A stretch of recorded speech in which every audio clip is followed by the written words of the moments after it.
My name is Ruby Nelson. I'm 34 years old, and last spring my father stood under oath in a Sioux Falls courtroom and laughed at me.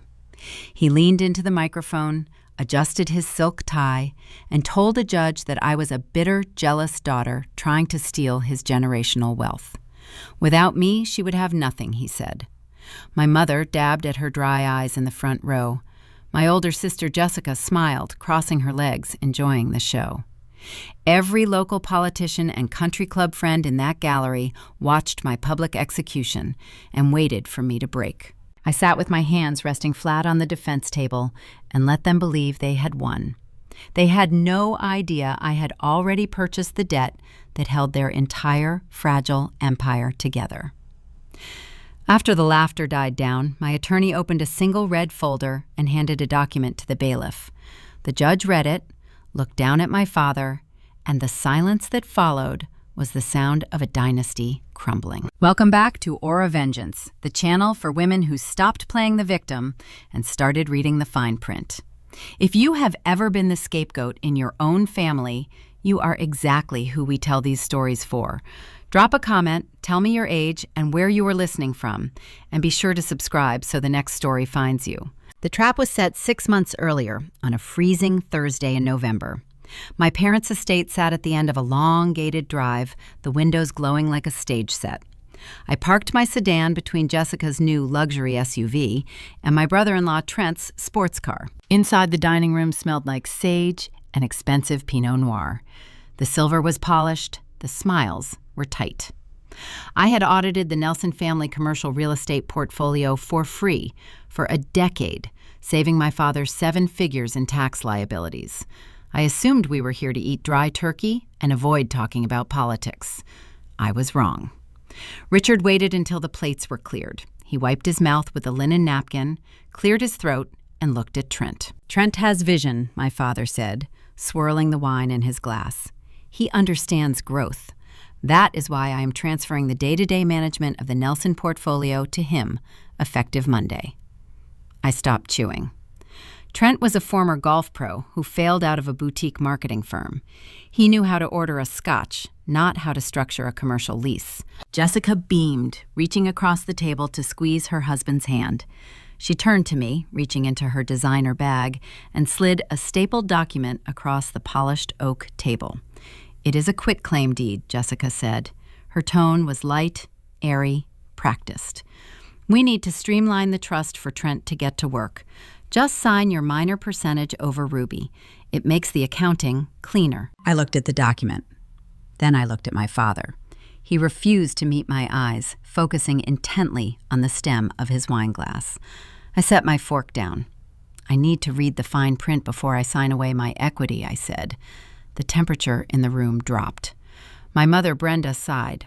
It was a sharp exhaling sound she used whenever the world did not bend to her immediate preference. "You always have to make things difficult, Ruby," she said.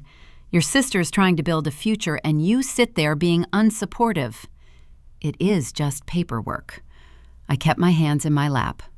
"I am an accountant, Mom. Paperwork is never just paperwork." Trent offered a thin, patronizing smile. "We can give her the weekend to review it, Richard. I want Ruby to feel comfortable, even if she does not understand the broader strategy." I did not snap at him. I let my eyes drift past Trent, past my mother's scowl, and landed on my father's mahogany desk in the corner of the adjoining study. Sitting on the blotter, half hidden under a brass paperweight, was a thick stack of envelopes. They bore bright red urgent stamps from a firm in Chicago. I recognized the logo. It was a private equity firm known for aggressive debt collection. My father noticed my gaze. He stood up abruptly and closed the study doors. "Junk mail," he said, his voice a fraction louder than necessary. The dinner ended in silence. The hierarchy was clear. Jessica and Trent were handed the kingdom, and I was expected to dig the moat and surrender my shovel. But as I drove away that night, watching the freezing rain hit my windshield, my mind kept snagging on a single question. Why was Trent so desperate for my signature right now? And what was inside those red envelopes my father was trying so hard to hide. The rhythmic thud of the windshield wipers cuts through the silence of my drive home. The black South Dakota highway stretches out like a wet ribbon under the headlights of my sedan. I grip the steering wheel, letting the heater blow dry air across my knuckles. I am 34 years old, a forensic accountant who dismantles corporate fraud for a living. Yet sitting at my parents' dining table always reduces me to a silent spectator. But the silence is where I gather data. Trent wore a platinum watch tonight. It caught the chandelier light every time he reached for his wine. Last year, his boutique marketing firm filed for bankruptcy. My father despises failure, yet he just handed Trent the keys to a commercial real estate portfolio it took 3 generations to build. Why? Richard Nelson does not surrender power out of the goodness of his heart. He surrenders it when he needs a shield. And then there were those envelopes. Crisp, white paper, bold, red ink.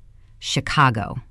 You do not get certified mail from Chicago private equity firms unless you are borrowing money you cannot afford or you owe money you cannot pay. My tires finally leave the asphalt, hitting the familiar crunch of the dirt road that leads to my property. I live on 50 acres of dense timberland. At the end of the drive sits my sanctuary. It is a cabin my grandfather Elias built with his own hands. Solid oak walls, a stone hearth, drafty windows. It is the exact opposite of my parents' sterile glass and marble estate. Elias was a man who trusted soil and mathematics. When I was 12, while Jessica was being dragged to beauty pageants by our mother, Elias sat me by the fire. He did not read me fairy tales. He opened a bound leather ledger. He pointed a calloused finger at the columns of black and red ink. "People will tell you whatever you want to hear, Ruby," he said, his voice rough like dry bark. "They will smile at you while they pick your pocket. But the math never lies. You learn to read the numbers, and nobody will ever be able to blindfold you." Elias left me this cabin and the surrounding acreage. It is the only piece of the Nelson legacy that belongs solely to me. It is the one place on earth I am not required to apologize for my existence. The next morning, gray light filters through the pine trees. I stand at the kitchen counter waiting for the coffee to brew, running the mental math of the family trust. The peace breaks abruptly. A heavy engine revs too loud for the quiet woods. I look out the window and watch Jessica's pristine white SUV slide through a muddy rut in my driveway. She steps out wearing suede boots and a cashmere coat, cursing the damp earth. She does not knock. She pushes the front door open, bringing the cold autumn air in with her. She looks around the cabin, her nose wrinkling at the scent of wood smoke and old coffee. She treats my home the way one treats a waiting room. "I did not think you would actually drive all the way out here in this weather," she says, pulling her coat tighter. "I live here, Jessica." She waves a manicured hand, dismissing the fact. She drops her designer bag on my worn wooden table. She does not ask how I am doing. She unzips the bag and pulls out the same manila folder from the Thanksgiving dinner, the quitclaim deed. "Trent needs this signed by noon," she says. "The banks are waiting on the updated trust structure." I pour my coffee. The mug is heavy ceramic. I hold it with both hands, letting the heat seep into my palms. "I told you last night, I am not signing away my equity without a legal review." Jessica sighs, adopting the same long-suffering tone our mother uses. "You are being paranoid, Ruby. Nobody is stealing your precious 5%. Trent is just reorganizing the assets to secure a new line of credit. We are expanding." "Expanding into what?" "Resorts," she says, a triumphant gleam in her eye. "High-end vacation rentals." Which is actually the other reason I came out here. Trent had an architect look at the satellite maps of this property. My grip tightens on the mug. "The acreage is perfect," Jessica continues, pacing the short length of my kitchen. 50 acres of private timberland. We could put a dozen luxury eco-cabins out here. Trent wants to break ground in the spring. We are willing to buy you out, of course, above market value. You can take the cash and buy a nice condo in the city, somewhere closer to your office. I stare at her. She is not asking. She is informing me of a decision they have already made. "Elias left this land to me," I say. My voice is flat, low. Elias was an old man who did not understand modern real estate, Jessica snaps. You are sitting on untapped revenue. Dad agrees with us. He thinks it is time you stopped hiding out in the woods and contributed to the family vision. There it is, the weaponization of Richard. And if I say no? Jessica stops pacing. She turns to face me, dropping the friendly sister act. Her eyes turn hard, calculating. If you say no, Dad is going to view it as a direct act of sabotage. He already thinks you are jealous of Trent. If you block this project, he will rewrite the estate plan. He will cut you out of the primary will entirely, Ruby. You will get nothing. She expects me to flinch. She expects me to panic at the thought of losing my inheritance, to beg for my place at the family table. She does not understand that I stopped sitting at their table a decade ago. I take a slow sip of my coffee. I set the mug down on the counter. The sound is a dull thud in the quiet room. Get out of my house, Jessica. Her jaw drops. Excuse me? You heard me. Take your folder, take your boots off my floor, and tell your husband that if he sends a surveyor within a mile of my property line, I will have them arrested for trespassing. She grabs her bag, her face flushed with a mix of shock and rage. You are making a huge mistake, Ruby. You are choosing a rotting pile of wood over your own family. She storms out, slamming the door so hard the window panes rattle. I watch through the glass as her SUV tears out of the driveway, spinning gravel into the trees. The cabin settles back into silence, but the air feels different. The threat is no longer passive. They are not just trying to push me to the margins. They are actively coming for my sanctuary. Jessica gave away more than she intended. Trent is securing a new line of credit. He is desperate for my 5% equity to leverage the trust, and he is desperate enough to target my private land for collateral. You do not scramble for collateral unless you are trying to cover a dangerous gap in your finances. I walk over to my desk and open my laptop. The screen illuminates the dark room. For 10 years, I have managed the back-end accounting software for the Nelson commercial portfolio. I know every password. I know every routing number. Richard told me he was transferring management to Trent on Monday. Today is Friday. I have 72 hours before Trent changes the administrative access. I type in my credentials. The loading wheel spins. My heart beats a steady, rhythmic pulse against my ribs. I am not looking for minor discrepancies. I am looking for the rot. I am looking for the reason a man who wears a platinum watch is begging a bank for a lifeline. The dashboard opens. I navigate to the recent appraisals folder, a section Trent should have had no reason to alter yet. I click on the most recent document. The numbers load on the screen, and the breath catches in my throat. The glow of the laptop screen casts long, pale shadows across my kitchen counter. Jessica's threat still hangs in the quiet air of the cabin, mingling with the scent of pine and bitter coffee. She thought demanding my sanctuary would force me to submit. She underestimated the kind of spine Elias built into me. You do not threaten a forensic accountant with financial ruin and leave them alone with an administrative login. I open the commercial portfolio dashboard. For the past 10 years, I have maintained these ledgers. I know the rhythm of our family finances the way a mechanic knows the hum of a well-tuned engine. Tonight, the engine sounds wrong. It is grinding. I bypass the standard profit and loss statements and dig straight into the recent filings, navigating to a folder labeled with Trent's initials. A newly uploaded PDF catches my attention. It is a commercial appraisal report dated 48 hours ago. I click the file. The numbers render on the screen, and the breath catches in my throat. The document lists the valuation for a strip mall we own on Phillips Avenue. The property has been struggling with vacancies for 3 years. I know its market cap intimately. It is worth $4 million on its best day.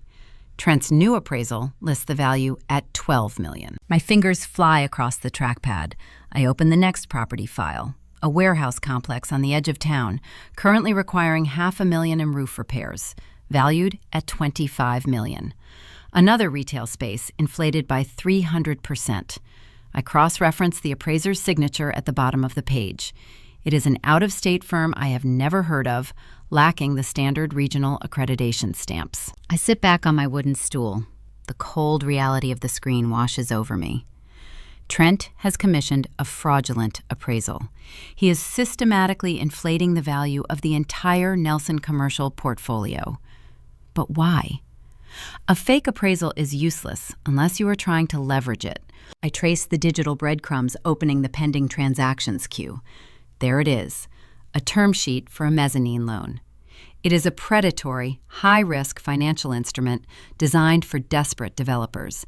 Trent is using the inflated portfolio as collateral to secure a staggering amount of liquid cash. The mechanism of his scheme locks into place inside my mind. If Trent defaults on this loan, the lender does not just take the cash back. They seize the collateral. They take the strip mall. They take the warehouses. They take everything. Trent is not expanding the family empire. He is strapping a ticking bomb to its foundation. This is bank fraud. It is a federal crime, and my father is the primary guarantor of the trust. When the ink dries on Monday, Richard's name will be tethered to a felony. Despite the Thanksgiving insults, despite my mother's weaponized sighs and Jessica's cruel ultimatums, Richard is still my father. A naive, ingrained instinct urges me to protect him. I assume he is a victim of his own vanity, blinded by Trent's tailored suits and empty promises. He needs to see the math. I connect my laptop to the small laser printer in the corner of my living room. The machine whirs to life, spitting out page after page of undeniable proof. I slide the warm sheets of paper into a plain manila folder. I grab my keys, lock the heavy oak door of the cabin, and walk out into the biting South Dakota wind. 40 minutes later, I turn my sensible sedan into the circular driveway of the Sioux Falls Country Club. The valet, accustomed to the roaring engines of imported sports cars, approaches my window with practiced indifference. I hand him the keys and walk up the limestone steps. The dining room smells of roasted meat gin and old money. Crystal clinks against fine china. A low murmur of privileged conversation hums through the room. I spot Richard immediately. He sits in a curved leather booth near the floor-to-ceiling windows, a medium-rare steak on his plate, and a martini resting near his knuckles. He looks regal, holding court with invisible courtiers projecting the image of a man who owns the world. I walk across the patterned carpet. I do not ask for permission to join him. I slide into the leather seat across the table. Richard stops cutting his steak. He lowers his silver knife. His silver hair catches the afternoon light, but his eyes are dark, annoyed by the sudden intrusion. I am having lunch, Ruby. I place the manila folder directly on top of his linen placemat. You need to look at this before you sign anything over to Trent on Monday. He glances at the folder, making no move to touch it. I told you the management transfer is final. If you are here to negotiate your equity percentage, you should have called my assistant. This is not about my equity. It is about bank fraud. I keep my voice low, matching the hushed acoustic tone of the dining room. I lean forward, bridging the space between us. Trent hired a shadow firm to inflate our property values by 300%. He is using fake numbers to secure a mezzanine loan. If the underwriting committee at the bank reviews this appraisal, they will flag it immediately. If they approve it and Trent defaults, the lender will seize the entire portfolio. You will lose everything, Dad, and you will likely face federal indictment. I wait for the shock. I wait for the realization to drain the color from his face. I wait for the patriarch to realize his golden son-in-law is a parasite. Richard picks up his martini. He takes a slow, deliberate sip. The olive bumps against the rim of the glass. He sets the drink down and wipes his mouth with a napkin. Trent has a vision, he says. The words are smooth, practiced. We need liquidity to execute the next phase of our acquisitions. Creative accounting is part of modern real estate. My stomach tightens. The steak on his plate looks suddenly grotesque. Creative accounting is shifting depreciation schedules, I say, my voice tightening. Inflating a $4 million property to $12 million is a felony. He is forging documents. He is doing what is necessary, Richard snaps. His tone drops an octave, shedding the polite country club veneer. He leans across the table, invading my space. The scent of gin and expensive cologne is overwhelming. You think you are so clever, Ruby, sitting in your little cabin, auditing receipts, judging the people who actually build things. Trent is securing capital. He is taking risks. He is betting your money on a lie. I hold the paper on this family, Richard hisses. His jaw clenches. You live in my world. You eat from the table I built. Do not come into my club and accuse my son-in-law of fraud simply because you are too cowardly to take a risk yourself. I stare at the man across from me. The illusion fractures. He is not a victim. He is not blind. He is complicit. Richard reaches into his tailored jacket and pulls out his phone. He taps the screen, holding it to his ear. He does not break eye contact with me. Trent Richards says into the receiver, "Revoke Ruby's administrative access to the servers, all of them, effective immediately. Change the routing keys. Yes, right now." He ends the call and places the phone face down on the table. He picks up his silver knife and resumes cutting his meat. "You are done, Ruby. If you refuse to sign the quitclaim deed by tomorrow morning, I will have my attorneys draft a formal separation of the trust. You will be excised from this family's legacy. Now let me finish my lunch." I stand up. The leather seat slides quietly beneath me. I look down at the manila folder resting near his plate. He hasn't even opened it. He doesn't need to. He already knows what the numbers say, because he needs the money just as badly as Trent does. I turn and walk away. I navigate the maze of white tablecloths and crystal glasses, stepping out through the heavy glass doors into the freezing parking lot. The valet retrieves my car. I sit behind the steering wheel, shivering in the cold leather seat, my mind racing. Richard's reaction was unnatural. A man with a thriving, secure empire does not endorse a fraudulent mezzanine loan.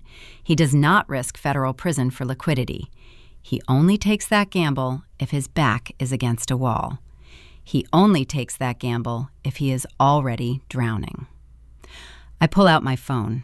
My server access is gone, but I took photographs of the loan term sheets with my phone while sitting in the cabin. I pull up the image, zooming in on the margins. The funds from Trent's fraudulent loan are not earmarked for new resort developments. They are structured to pay off an existing corporate debt. I zoom in further on the listed creditor.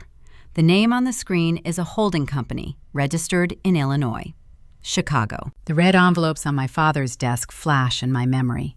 The puzzle pieces snap together with a sickening crunch. The Nelson Empire is broke. The patriarch is standing on a trapdoor and the lever is about to be pulled. The timeline is not months away. It is weeks, days. My phone buzzes in my hand. It is a text message from my mother, Brenda. The screen glows brightly in the dim light of the car. The message contains no greeting, just a demand and a threat that will force me to make the most dangerous decision of my life. The screen of my phone casts a harsh blue glare in the dark cabin of my sedan. The text message from my mother contains no greeting. It is a single demanding block of text. "Your father is taking his blood pressure medication early because of your tantrum. Stop this selfish behavior. Sign the deed. Call me." I stare at the words. The manipulation is textbook Brenda Nelson. She does not address the fraud. She does not address the risk. She weaponizes my father's health, shifting the blame for his anxiety onto my shoulders, wrapping her demand in the guise of maternal concern. I press the call button. The line rings twice before she answers. "Ruby," she says. Her voice is thick with rehearsed exhaustion. A heavy sigh travels through the speaker. "Why are you doing this to us?" I keep my eyes on the frozen steering wheel. "I am not doing anything to you, Mom. Trent is securing a loan using falsified property appraisals. It is a federal crime. If the bank audits the portfolio, Dad goes to prison. I am trying to stop a disaster." "He is expanding the business," Brenda snaps. Her weary tone vanishes, replaced by a sharp, defensive edge. "He is taking initiative, something you have never understood. You sit in the woods and judge people who actually take risks. You are jealous because your father finally has a son to hand the reins to. A son. The word hangs in the cold air of my car. Trent is a son-in-law who failed at running a boutique marketing firm, yet he is granted the title of the Golden Heir. I spent a decade untangling their tax liabilities, saving them millions, and I am treated like an ungrateful employee. If you cannot be supportive of this family, Brenda continues, her voice turning to ice, then you do not need to participate in it. Do not come to the Christmas gala next week. Your presence will only upset your father further. We will send the updated quitclaim deed to your office on Monday. Sign it, or we are done. The line goes dead. I lower the phone. The Nelson Christmas Gala is the premier social event in Sioux Falls. Every local politician, real estate developer, and country club board member attends. Being formally uninvited by the hostess is not a simple family dispute. It is a public excommunication. It is a signal to the elite circle of our city that I am no longer under the protection of the Nelson name. They expect the isolation to break me. They assume being cut off from the glamour and the prestige will force me to crawl back, pen in hand, begging for my seat at the table. I put my car in gear and drive back to my property. They took my server access. They took my social standing. But a forensic accountant does not need the front door to see the plumbing of a house. Monday morning arrives with a bitter frost. I do not go to my corporate office. I drive to the county courthouse downtown. The records room smells of old paper dust and the ozone of heavy copiers. I request access to the Uniform Commercial Code filings. If Trent is moving money, he leaves a paper trail. You cannot secure high-risk capital without registering the liens. I spend 6 hours pulling records, cross-referencing shell companies registered in Delaware and South Dakota, tracing the names of corporate officers.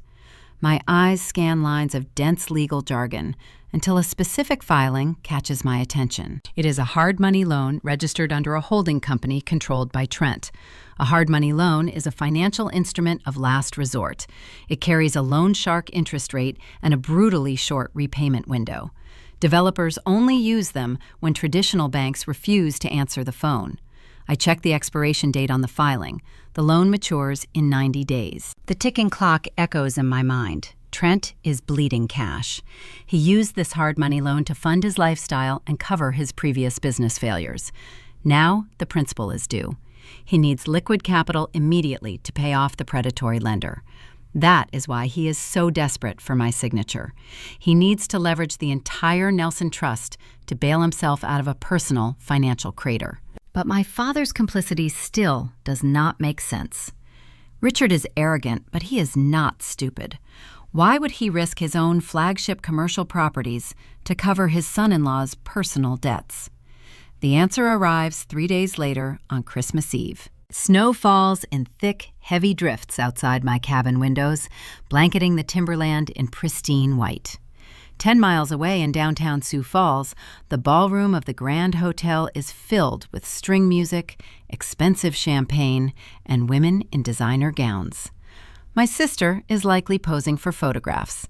My parents are likely toasting to their legacy. I am sitting in front of my stone hearth. A fire crackles, casting a warm orange glow across my grandfather's heavy oak dining table. Spread across the wood are hundreds of printed pages highlighted and connected with red ink. I pour a measure of neat bourbon into a glass. I take a slow sip, feeling the heat travel down my chest, and focus my attention on the final missing piece of the puzzle, the Chicago connection. I pulled the property deeds for Richard's primary estate and the core commercial warehouses. I bypassed the public-facing LLCs and dug into the secondary lien holders. It takes hours of unraveling nested corporate structures, matching registered agents to addresses in Illinois. When I finally break through the final layer, the truth stares back at me in stark black and white. The Nelson Empire is a ghost. Richard does not own his estate. He does not own the warehouses. Every premier asset in the family portfolio is heavily mortgaged to a Chicago-based private equity firm that specializes in distressed assets. He took out massive bridge loans years ago to cover a series of disastrous commercial investments he hid from the rest of the family. I checked the repayment schedules. The loans are in default. The grace periods expired months ago. The Chicago firm has already initiated the preliminary steps for foreclosure. I sit back in my chair. The wood groans beneath my weight. My father is entirely insolvent. The tailored suits, the country club memberships, the lavish Christmas gala happening right now, it is all a hollow performance, funded by fumes. The mezzanine loan Trent is trying to secure with the forged appraisal is not meant for expansion. It is a desperate, illegal bailout. Richard needs Trent's fraudulent loan to pay off the Chicago firm before they seize the family mansion and humiliate him in front of the city. The golden child and the patriarch are drowning together, tethered to the same sinking ship. They need my 5% equity to plug the final hole in the hull. If I blow the whistle to the banking authorities about the forged appraisal, Trent goes to federal prison. But Richard loses everything anyway when the Chicago firm forecloses on the defaulted bridge loans. If I sign the quitclaim deed, I surrender my inheritance and tie my own name to a criminal conspiracy going down with them when the fraud is inevitably discovered. I stare into the flames of the hearth. My grandfather's ledger sits on the shelf nearby. Numbers do not lie. People do. I will not save them. They made their choices at Thanksgiving at the country club and on the phone. They chose the lie. But I will not let their collapse destroy the ground I stand on. I decide on a third option. I will secure the blast radius. I will not steal from my family. I will simply become the entity that owns them. To purchase distressed debt from a ruthless Chicago private equity firm, you need liquid capital. My forensic consulting practice is lucrative. I have substantial savings, but buying out Richard's defaulted loans requires millions in cash. I cannot do it alone. I need a partner. I need someone who operates in the shadows of the real estate market, someone with deep pockets, ironclad discretion, and a personal vendetta against Trent. I pick up my phone. It is late on Christmas Eve, but the man I am thinking of does not care about holidays. He cares about leverage. 3 years ago, Trent secured a marketing contract for a major downtown development project. He botched the campaign, mismanaged the funds, and cost the lead developer a fortune. That developer spent months threatening litigation before walking away in disgust, vowing to ruin Trent if their paths ever crossed again. I scroll through my contacts and find his name, Marcus Vance. I press dial. The line rings in the quiet cabin. The fire pops. I listen to the tone, calculating my pitch. I am about to offer a ruthless developer the ultimate revenge, and in exchange, he is going to hand me the keys to my father's kingdom. The ringtone hums against my ear. 3 rings, then a sharp click. Vance, the voice says. It is gravel and expensive cigars, the sound of a man who does not waste syllables. Marcus, it is Ruby Nelson. The silence stretches over the cellular line. Marcus Vance is a real estate developer who builds skyscrapers, not friendships. 3 years ago, Trent botched a marketing contract for his flagship downtown project, costing Marcus 7 figures and a year of brutal delays. Marcus walked away from the wreckage, promising to bury Trent if their orbits ever intersected again. Richard Nelson's accountant, Marcus, says, "The disdain is palpable through the speaker. I do not do business with your family. I am not calling on behalf of my family. I am calling because Trent is about to default on a predatory loan, and he is trying to drag my father's commercial portfolio down with him." I hear the faint clinking of ice in a glass. I have his attention. I have the forensic map of their insolvency. I continue, keeping my tone flat, stripped of emotion. I know exactly where the rot is. I know who holds the paper. I am building a mechanism to buy it out, but I need a silent capital partner. Do you want the shovel, Marcus? Another pause. Bring the ledgers to my office tomorrow morning. Do not park in the visitor lot. The line disconnects. I set the phone down on the oak table. The fire in the hearth pops, spitting a bright orange ember onto the stone. The first gear is in motion. But securing capital is only half the battle. I need to understand the exact timeline of Trent's desperation before I sit across from a shark like Vance. The next morning, the sky is the color of bruised iron. Before I drive into the city, I make a detour. I sit in a quiet booth at a diner on the edge of town, waiting for an old contact. David is a senior underwriter at a regional bank. We spent years untangling corporate audits together before I took over the Nelson portfolio. David slides into the cracked vinyl booth, ordering black coffee. He looks around the diner, his eyes darting toward the door. "You are radioactive right now, Ruby," he says, stirring his cup with a plastic swizzle stick. "Your sister has been talking at the country club. She is telling everyone you were fired from the family trust for accounting irregularities. People are nervous to be seen with you." I ignore the sting of Jessica's smear campaign. "I need a favor. I need you to look at a hard money loan registered to a Delaware shell company. Trent controls it." David hesitates, then pulls a tablet from his briefcase. I slide a piece of paper across the table with the corporate registry number I found at the courthouse. He types the sequence into a secure portal. His eyes scan the screen, widening fractionally. "This is a bridge loan," David says, his voice dropping to a whisper. "The interest rate is predatory. It is designed to bleed the borrower dry if they miss a single payment." "When does it mature?" He taps the glass screen. 90 days from the date of issue. That leaves him with less than 3 weeks.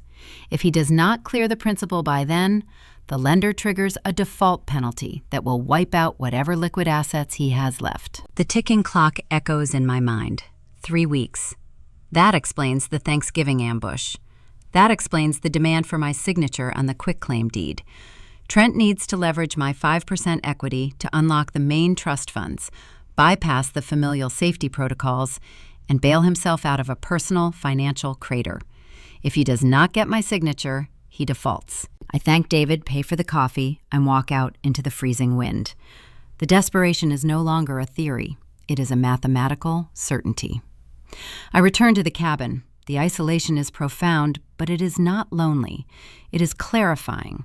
Without the constant hum of my family's manufactured drama, I can focus entirely on the architecture of their ruin. My phone vibrates on the kitchen counter. The caller ID displays my mother's name. I let it ring 4 times before answering. I need her to know I am not waiting by the receiver. "Ruby." Brenda's voice is thin, trembling. The weaponized tears have arrived. "Yes, Mom." "Your father had a cardiac episode last night."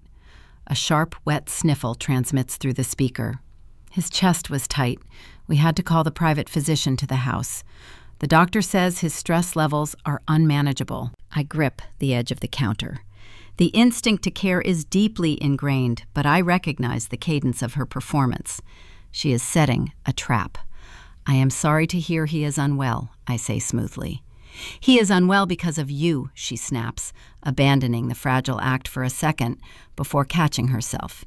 "He stayed up all night pacing the study. He does not understand why his own daughter is punishing him. We had to host the Christmas gala without you. People asked questions. It was humiliating, Ruby."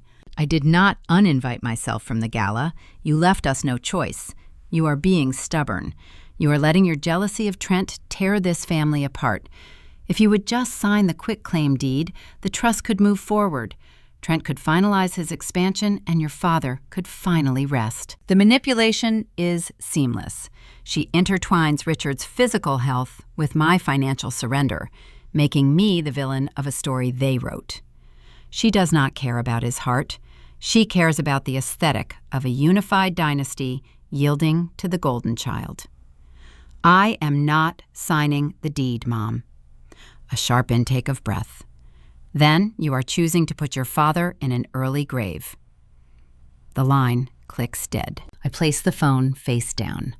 The psychological warfare is escalating, but it no longer works. The guilt they rely on requires ignorance, and I am no longer ignorant.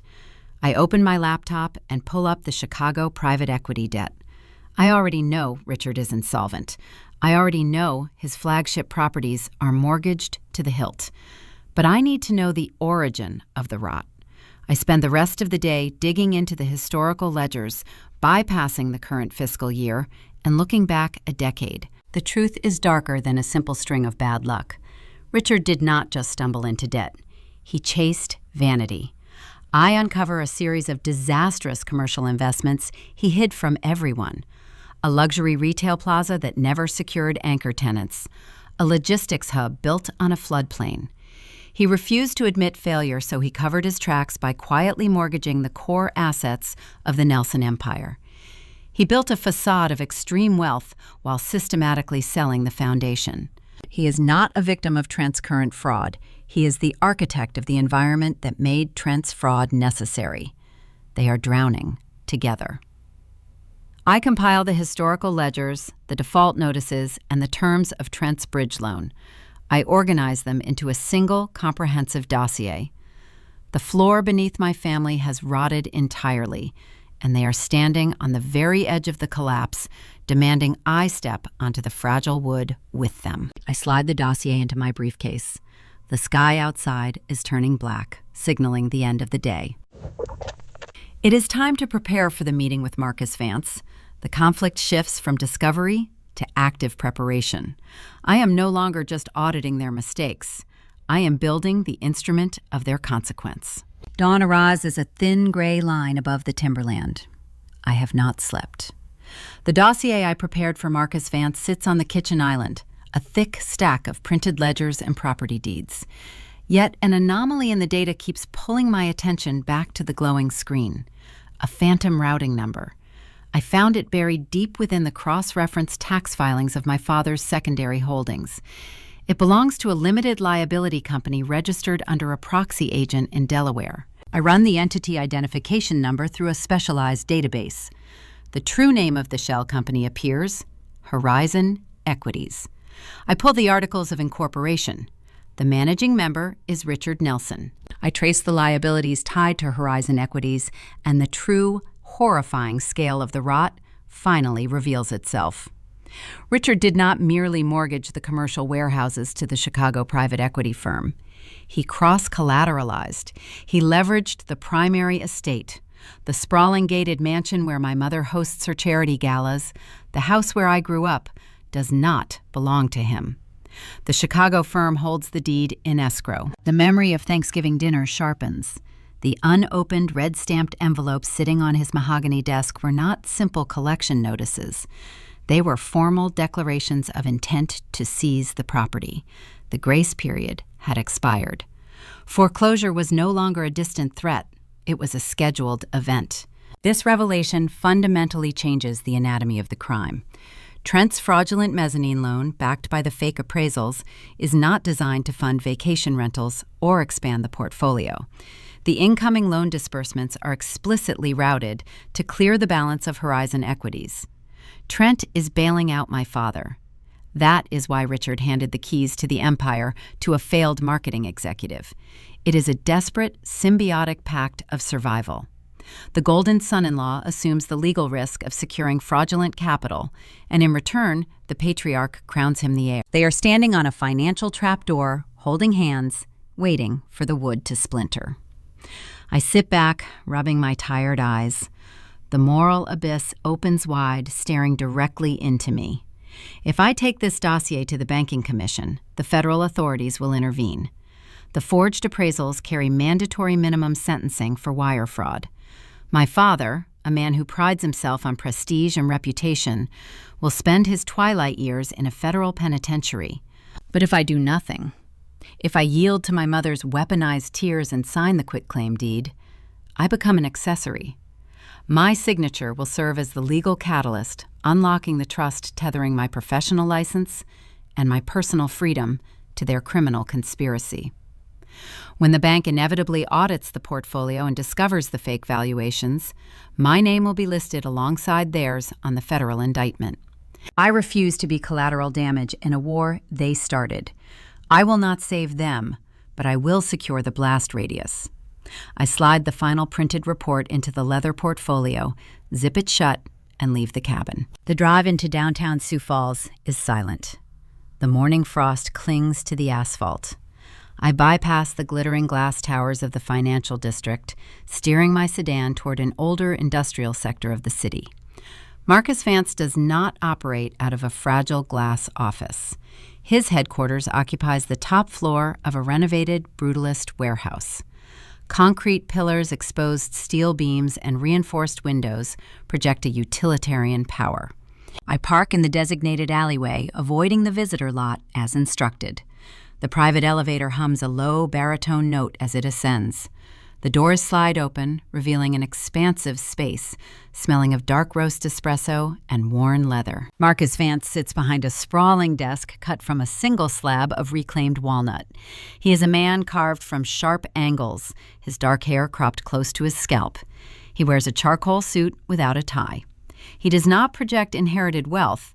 He projects calculated endurance.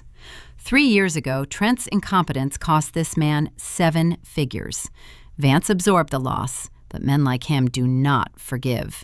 They merely wait for the right intersection of time and leverage. I approach the desk. I do not offer small talk. I place the leather portfolio flat on the wood. "You said you had a map," Vance says. His voice is gravel quiet and commanding. "I have the entire topography," I reply. I take the seat across from him. My father's commercial properties and his primary estate are leveraged through a Chicago private equity group. The debt is toxic. It is in active default. The original principal was $8 million, but the grace periods are exhausted. The firm is preparing to initiate foreclosure within the quarter. Vance opens the portfolio. His eyes scan the spreadsheets with the rapid, practiced efficiency of a predator assessing a wounded target. Trent is currently soliciting a high-risk mezzanine loan to pay off this Chicago debt, I continue. He submitted a forged property appraisal to the lenders, inflating the portfolio value by 300%. He needs my signature on a trust waiver to finalize the collateral. He has less than 3 weeks before his own short-term bridge loan implodes. Vance stops reading. He looks up, his dark eyes locking onto mine. He is committing bank fraud to bail out Richard Nelson. Yes, they are cornered. And the Chicago firm is highly motivated to offload a toxic defaulted asset before it becomes entangled in a federal investigation. I lean forward, keeping my posture rigid. I want to form an anonymous limited liability company, Black Hills Holdings. You provide the liquid capital to purchase the defaulted debt from Chicago. I act as the sole managing member. We negotiate a purchase price of pennies on the dollar, leveraging their desire for a quiet exit. Once the transfer is complete, Black Hills Holdings becomes the primary lien holder on the Nelson empire. Vance taps his index finger against the edge of the ledger. You are asking me to finance the hostile takeover of your own blood. I am offering you the chance to own the man who stole from you, I correct him. When Trent's fraudulent loan collapses, and it will, the collateral reverts to the primary creditor. That will be us. You will recoup your investment threefold through the liquidation of the commercial warehouses, and you will have the satisfaction of personally evicting Trent from his glass office. A slow, dangerous smile spreads across Vance's face. He closes the portfolio. How much do you need? $5 million in liquid capital transferred to an escrow account by Friday. Vance leans back in his chair. He studies me, calculating the risk, measuring my resolve. He recognizes a kindred spirit in the room. He sees a woman who has stripped away the illusion of family loyalty and replaced it with cold, undeniable math. I will have my legal team draft the operating agreement for Black Hills Holdings this afternoon, Vance says. The funds will be ready. You handle the negotiation with Chicago. I stand up, extending my hand. Vance meets my grip. His handshake is firm, a binding pact sealed in the quiet air of the concrete office. I walk back to the elevator.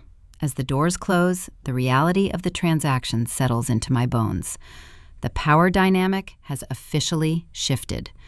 I am no longer a passive observer auditing their mistakes. I am the apex predator waiting in the tall grass. But the quiet transition of debt takes days to process. In the meantime, Trent and Jessica are running out of time on their expiring bridge loan.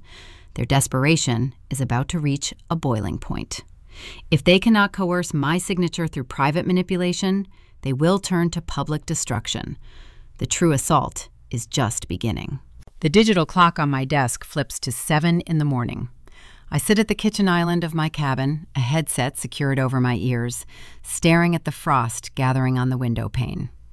On the other end of the encrypted conference line sits an executive boardroom in Illinois. The voice projecting through the speaker belongs to a managing director named Sterling. He speaks with the smooth, practiced cadence of a man accustomed to intimidating desperate debtors. He assumes I am a proxy for a rival hedge fund looking to scavenge bottom-tier assets.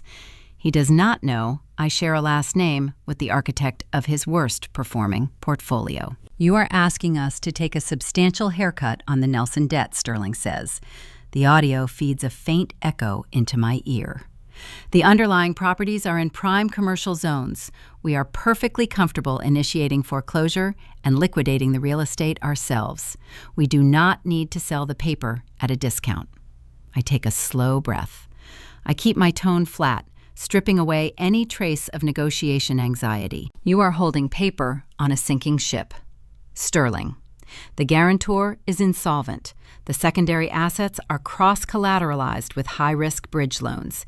If you initiate foreclosure, you will trigger a protracted legal battle that will tie up your capital in South Dakota probate courts for years. Silence hums over the line. He is listening. I represent a silent buyer with $5 million in liquid cash, I continue. We are prepared to wire the funds into your escrow account by tomorrow afternoon. You write off the loss, you clear a toxic asset from your quarterly ledger before the fiscal year ends, and you walk away clean. If you wait for the Nelson Trust to implode, you will be fighting federal regulators for the scraps. Sterling covers the receiver on his end. I hear the muffled sounds of a brief, hushed conversation. When he returns, the polished arrogance is gone. He is a banker looking at a lifeline. We will draft the transfer agreements, Sterling says. We require ironclad non-disclosure clauses. This transaction never happened. Send the digital contracts to my secure portal, I reply, and terminate the call. I pull the headset off and set it on the oak table. The first light of dawn breaks over the tree line, casting long, sharp shadows across the floorboards. The negotiation took 12 minutes. 12 minutes to acquire the leverage my father spent a lifetime building. The next 48 hours are a blur of sterile legal maneuvers. I do not meet Marcus Vance again.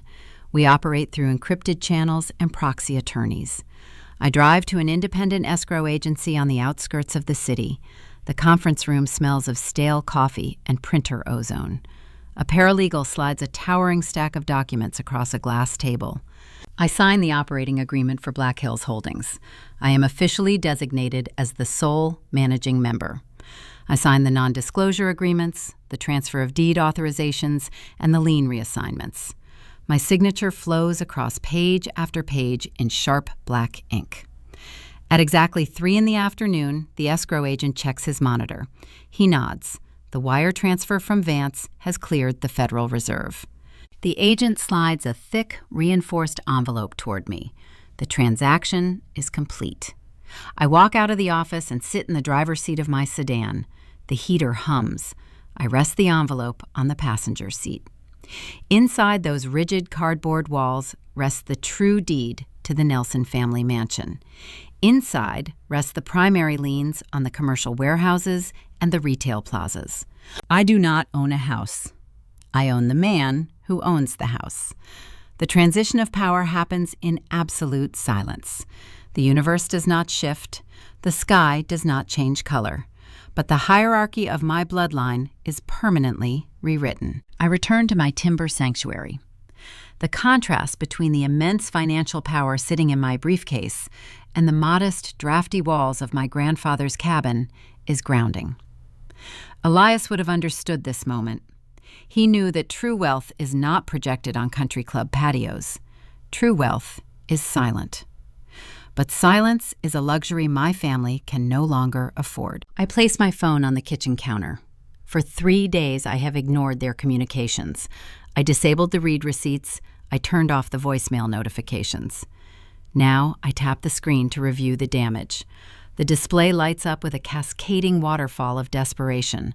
17 missed calls from Trent, 12 from Jessica, 9 from my mother, 4 stern text messages from my father. They are unraveling. Trent's hard money loan is set to mature in less than a week.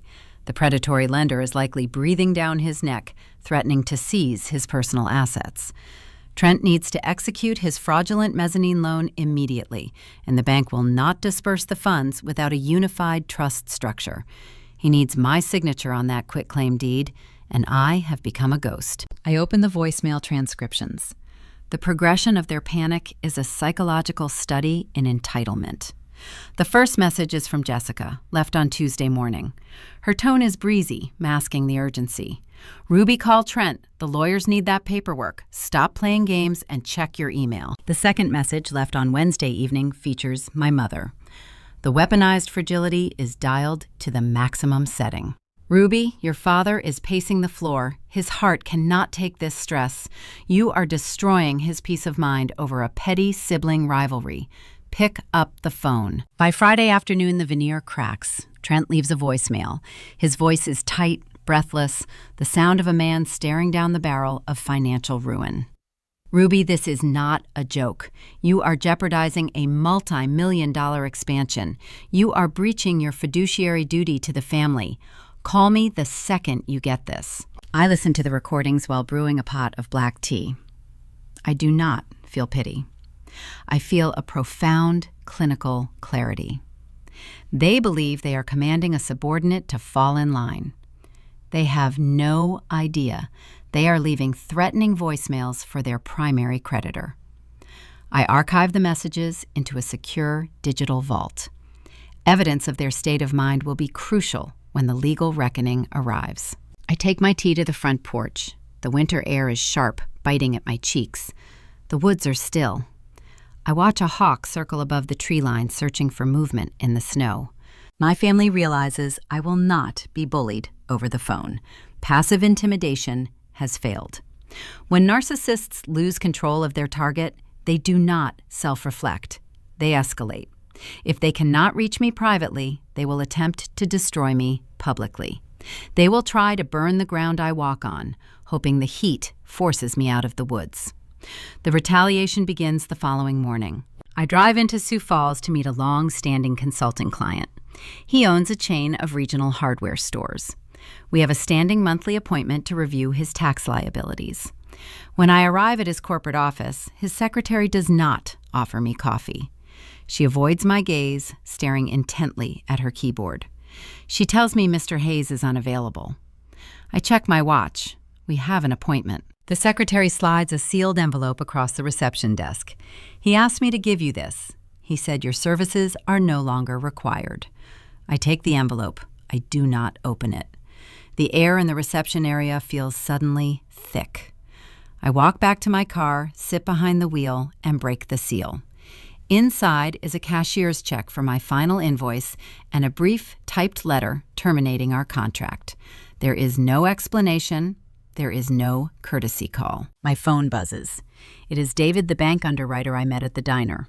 You need to check the local business forums, he says, his voice rushed. Your sister is dropping napalm. I pull up the digital networking board used by the Sioux Falls commercial real estate community. It is an exclusive, invitation-only platform. Jessica posted a thinly veiled update from her verified account. She announced the restructuring of the Nelson Trust, praising Trent for taking the helm. In the second paragraph, she mentioned that the family had to make the painful decision to sever ties with their former accountant due to severe ethical discrepancies and the retention of unauthorized financial records. She did not use my name. She did not need to. In a city this size, everyone knows who manages the Nelson books. She is framing me for embezzlement. The smear campaign is designed to bankrupt my private practice, to isolate me professionally, and to starve me into submission. They want me desperate. They want me unemployable. They want me to realize that defying the golden child carries a terminal cost. I lock my phone screen. The injustice burns in my chest, a hot, bright flare of anger. The instinct to defend my reputation, to post the truth, to scream the facts from the rooftops is overwhelming. But I remember the thick envelope resting in my briefcase. I start the engine. Let them whisper. Let them lie to their country club friends. Let them believe they are burying me alive. They are so focused on throwing dirt that they do not notice the walls of the grave they are digging belong entirely to them. When I arrive back at the cabin, a sleek black courier vehicle is parked at the end of my driveway. A man in a dark suit stands on my porch. He holds a rigid cardboard mailer. He hands it to me, asks for a signature, and drives away. I stand in the freezing wind and rip the pull tab. Inside is a formal legal summons, drafted by my father's high-priced corporate attorney. It demands my physical presence at his downtown law firm the following afternoon for a mandatory reconciliation of trust assets. The final line of the letter contains a chilling ultimatum. If I fail to appear, they will formally petition the state accounting board to revoke my CPA license. The bait is set. The final confrontation before the storm is scheduled.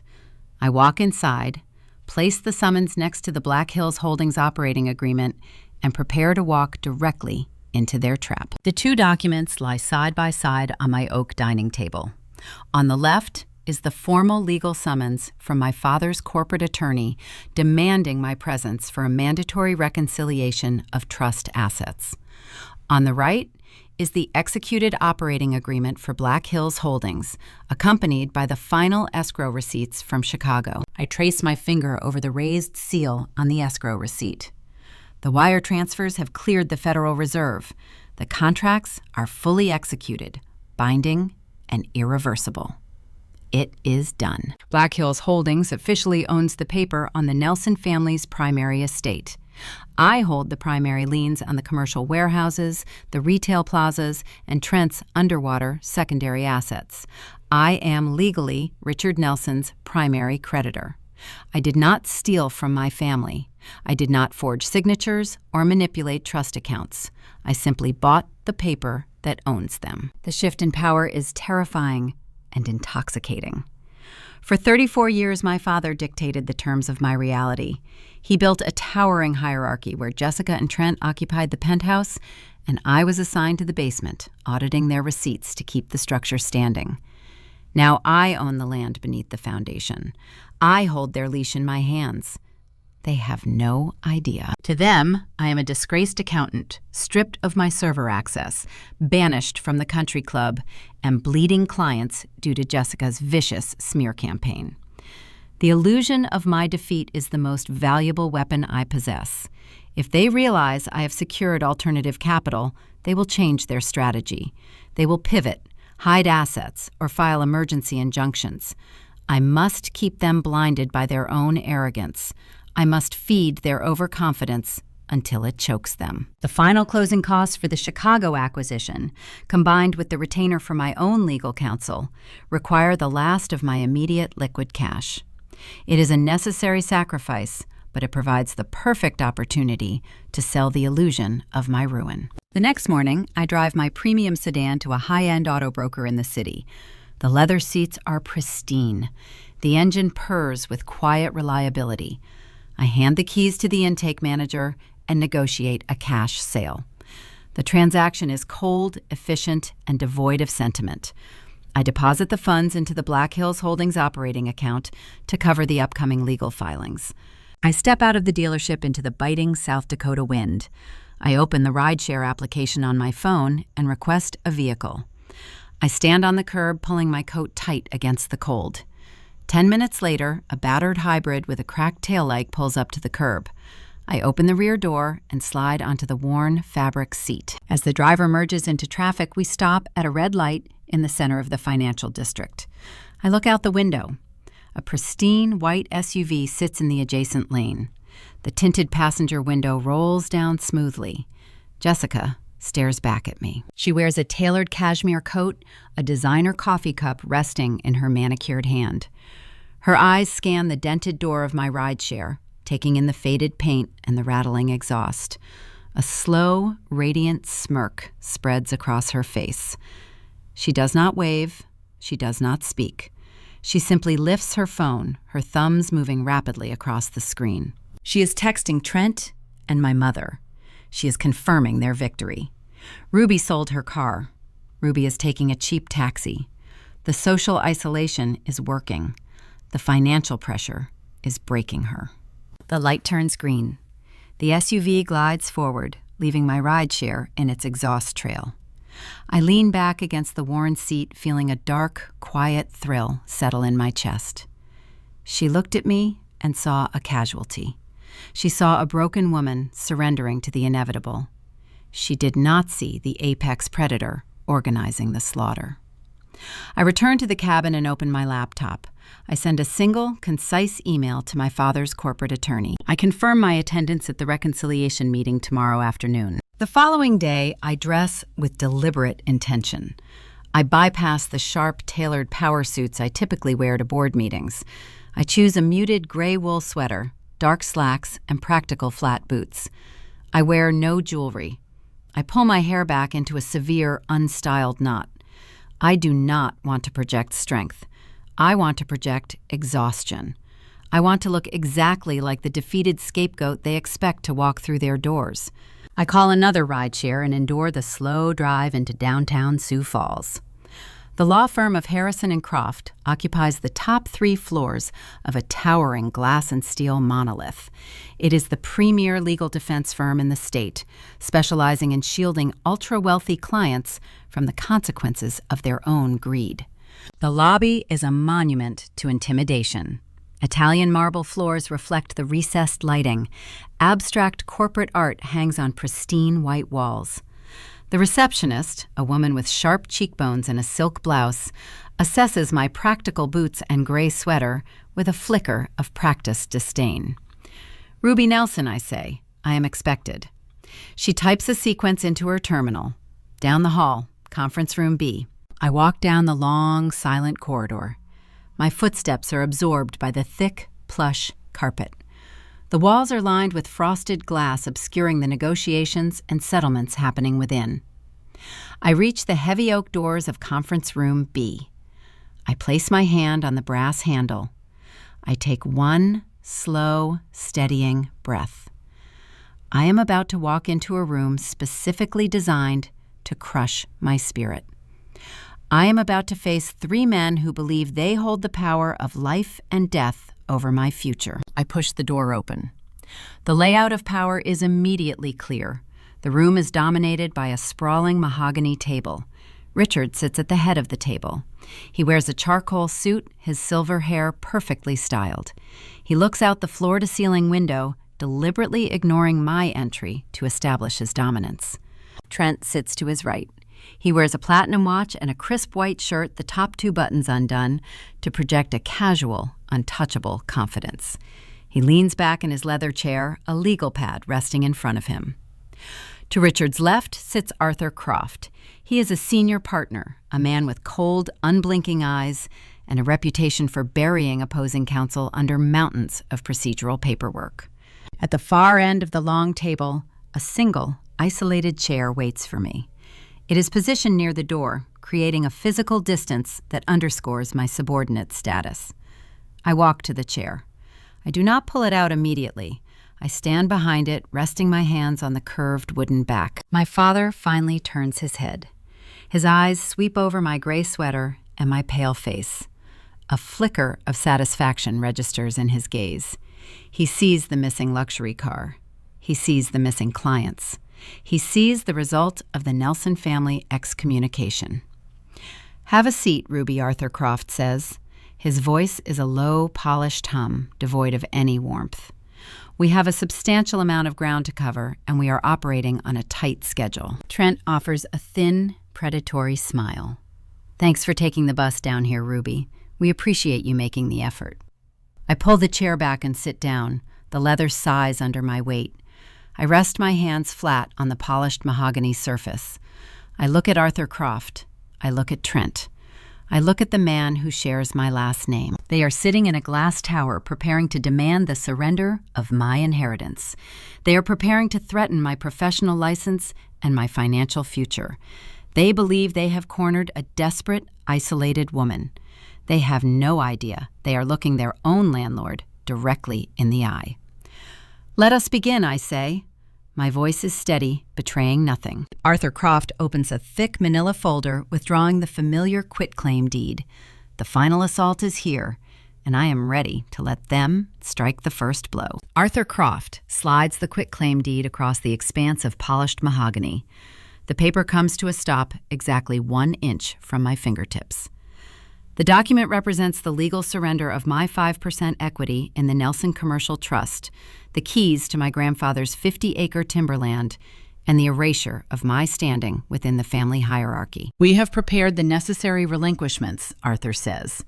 His voice is smooth, carrying the hollow authority of a man who charges $1,000 an hour to frighten civilians. Your father is offering a generous severance. Sign the documents, and you will receive a lump sum buyout. It is more than fair given the circumstances surrounding your departure. I do not touch the paper. I look at Richard. He stares out the floor-to-ceiling window, his jaw set in a rigid line, refusing to meet my gaze. He is letting his hired attack dog handle the slaughter. What circumstances, I ask? My tone is mild, inquiring. Trent leans forward, resting his elbows on the table. The platinum watch catches the glare of the overhead lights. Come on, Ruby. Do not play the victim. We found the irregularities in the back-end accounting ledgers after we revoked your access. Unexplained transfers, mismanaged accounts. Dad is trying to protect you by keeping this in-house. If we bring in a third-party auditor, you will lose your CPA license. The audacity of the lie hangs in the cold air of the conference room.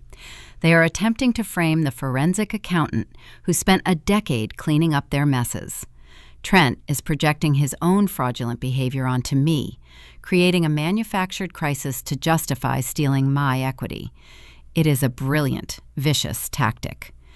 Irregularities, I repeat. Arthur Croft taps his gold pen against the table. We have enough preliminary evidence to file a formal complaint with the State Licensing Board this afternoon. We also have grounds to initiate a civil suit for breach of fiduciary duty. A protracted legal battle will bankrupt you, Ruby. Given your current financial status, I strongly advise against testing our resolve. He emphasizes the phrase, current financial status. He noticed the rideshare. He heard Jessica's whispers. They believe I am destitute, terrified, and cornered. They believe the threat of a state investigation will force me to fold. I reach into my bag and retrieve my own pen. It is not gold. It is black, practical plastic. I hold it loosely in my hand. I understand, I say. The quiet compliance in my voice causes Trent to smirk. He exchanges a triumphant look with Richard, who finally turns away from the window, a look of grim satisfaction settling over his features. The rebellious daughter has been broken. The golden son-in-law has won. I uncap the pen. I lean over the quitclaim deed. I read the first paragraph. I read the second. The legal phrasing is tight, designed to absolve them of any future liability while stripping me of every asset Elias intended for me. I pause. I look up at Arthur Croft. Are you advising your clients to commit extortion on the legal record, Arthur? The silence in the room is instantaneous and absolute. Trent's smirk vanishes. Richard's satisfaction curdles into shock. Arthur's eyes narrow.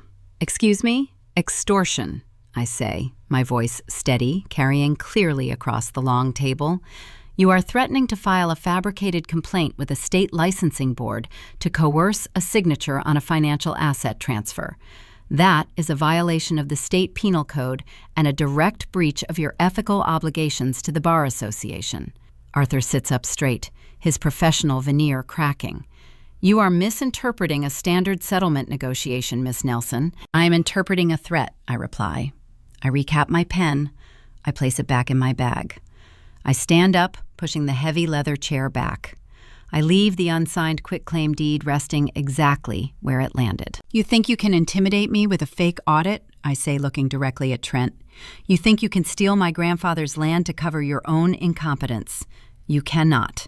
And if you attempt to file a complaint against my license, I will subpoena every internal communication, every email, and every term sheet you have drafted in the last 6 months. We will see whose accounting holds up under federal scrutiny. Richard stands up, slamming his palm against the mahogany table. The sharp crack echoes in the room. "You ungrateful, selfish girl," he snarls, his face flushed with sudden violent anger. "You are throwing away the only lifeline you have left. If you walk out that door, you are dead to me. You are excised from this family." I look at the man who shares my blood. I see the panic hiding just beneath the surface of his rage. He is not angry because I am ungrateful. He is angry because his bridge loan is maturing, the Chicago firm is breathing down his neck, and his daughter is refusing to provide the collateral he needs to survive. I have been dead to you since the day you decided a failed marketing executive was worth more than a decade of my loyalty, I say. I turn my back on them and walk toward the heavy oak doors. I do not rush. I do not look back. I open the door and step out into the plush, silent corridor of the law firm. As the door clicks shut behind me, the adrenaline spikes in my veins. The illusion of my compliance is shattered. I did not fold. I defied them to their faces in the center of their own fortress. By refusing to sign the deed, I have backed Trent into an inescapable corner. His hard money loan is days away from default. The predatory lender is about to strike. He is out of time, out of collateral, and out of options. When a rat is trapped, it bites. I walk out of the glass monolith and into the freezing downtown streets. I call a rideshare, my mind calculating their next move. They cannot coerce me privately. They cannot intimidate me legally through Arthur Croft's empty threats. They must escalate. They must destroy me publicly to force a surrender. 3 days pass in tense silence. The cabin is quiet. The snow falls in thick sheets, burying the timberland in white. I monitor the Black Hills Holdings accounts, ensuring the debt transfers are fully secured. The trap is primed, but the trigger has not been pulled. On a Tuesday morning, a heavy knock sounds at my front door. It is not Jessica. It is not Trent. I open the heavy oak door. A man in a brown uniform stands on my porch, a Minnehaha County Sheriff's deputy. "Ruby Nelson," he asks. "Yes." He hands me a thick, sealed envelope bearing the official seal of the State Circuit Court. "You have been served." He turns and walks back to his cruiser, his boots crunching in the fresh snow. I close the door. My hands are steady. I walk to the kitchen counter and tear the envelope open. Inside is a formal civil complaint. The plaintiff listed at the top of the page is Richard Nelson, acting as the primary trustee of the Nelson Commercial Portfolio. The defendant is Ruby Nelson. I flip to the charges. The legal jargon is dense, but the intent is clear and devastating. They are suing me for tortious interference, breach of fiduciary duty, and corporate sabotage. The lawsuit falsely alleges that I used my insider knowledge as the family accountant to maliciously block a multi-million-dollar bank loan intended for corporate expansion. They are claiming my spiteful actions caused catastrophic financial damages to the trust. They are seeking $10 million in restitution. It is a SLAPP suit, a strategic lawsuit against public participation. It is a baseless, aggressive legal maneuver designed entirely to bankrupt the defendant through exorbitant legal fees. They know the charges are fabricated. They know they will lose in front of a jury. But they also know I cannot afford to fight a $10 million lawsuit funded by a billionaire's war chest.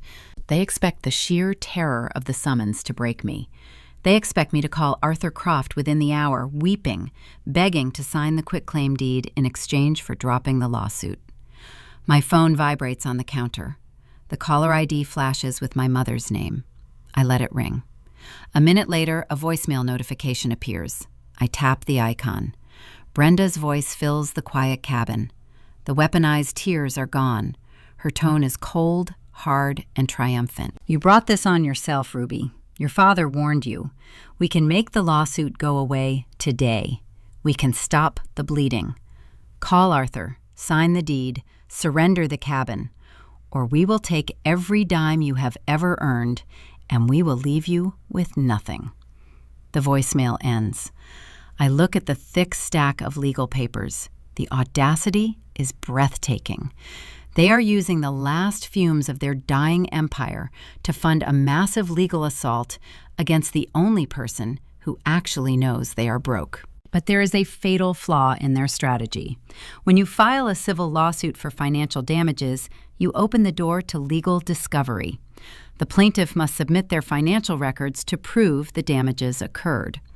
Richard Nelson just legally invited me to subpoena his bank accounts. He just handed me the key to pry open his vaults in a court of law. I do not call Arthur Croft. I do not weep. I pick up my phone and dial my own attorney. It is time to prepare for a deposition. The board is set, and my father just moved his king directly into the line of fire. The snow outside my cabin continues to fall, burying the South Dakota timberland in a deep, suffocating white. My attorney Evelyn sits across from me at the oak dining table, her breath pluming faintly in the drafty room. Evelyn is a woman who thrives in cold environments. She is a seasoned litigator, a former prosecutor who transitioned to private defense, specializing in dismantling corporate bullies. She wears a tailored charcoal overcoat and carries a battered leather briefcase that has seen more victories than Arthur Croft's entire pristine glass office. I pour her a cup of black coffee. She does not take sugar. The $10 million civil complaint rests between us. "This is a garbage filing," Evelyn says, flipping through the dense legal jargon with a dismissive flick of her wrist. "Tortious interference, corporate sabotage. They have no standing, no proof of damages, and no credible witnesses. It is a textbook intimidation tactic. They want to bury you in discovery motions until you run out of capital and surrender the equity." I sip my tea. "They do not want to go to trial," I reply. "They cannot afford to open their ledgers during a discovery phase." "Exactly," Evelyn nods, her sharp eyes locking onto mine, "which is why they filed an emergency motion for a mandatory settlement conference. Arthur Croft's paralegal called me 20 minutes ago. They are demanding we meet at their firm this afternoon. They want to resolve this before the ink on the lawsuit even dries." I check the calendar on my phone. The timeline aligns perfectly. Trent's hard money bridge loan expires in exactly 48 hours. The predatory lender is likely circling his accounts. Trent is desperate. The lawsuit was not a long-term strategy. It was a shock and awe campaign designed to force me into a room, today terrifying me into signing the quitclaim deed so he can secure his fraudulent mezzanine loan tomorrow. "We are going," I say. Evelyn raises an eyebrow. "We do not have to. I can file a motion to delay for 30 days. Let them sweat. If we delay, they will find another victim to leverage," I counter. "I want to look them in the eye while their clock runs out." 4 hours later, Evelyn and I walk into the soaring lobby of Harrison and Croft. The glass monolith feels different today. It is no longer an impenetrable fortress. It is a cage they have locked themselves inside. We take the private elevator to the executive floor. The receptionist guides us down the plush, silent corridor toward the primary conference room. The space is enclosed entirely in glass, offering a panoramic view of the frozen Sioux Falls skyline. It is designed to make the occupants feel like gods looking down on the mortals below. Trent sits on the far side of the sprawling mahogany table.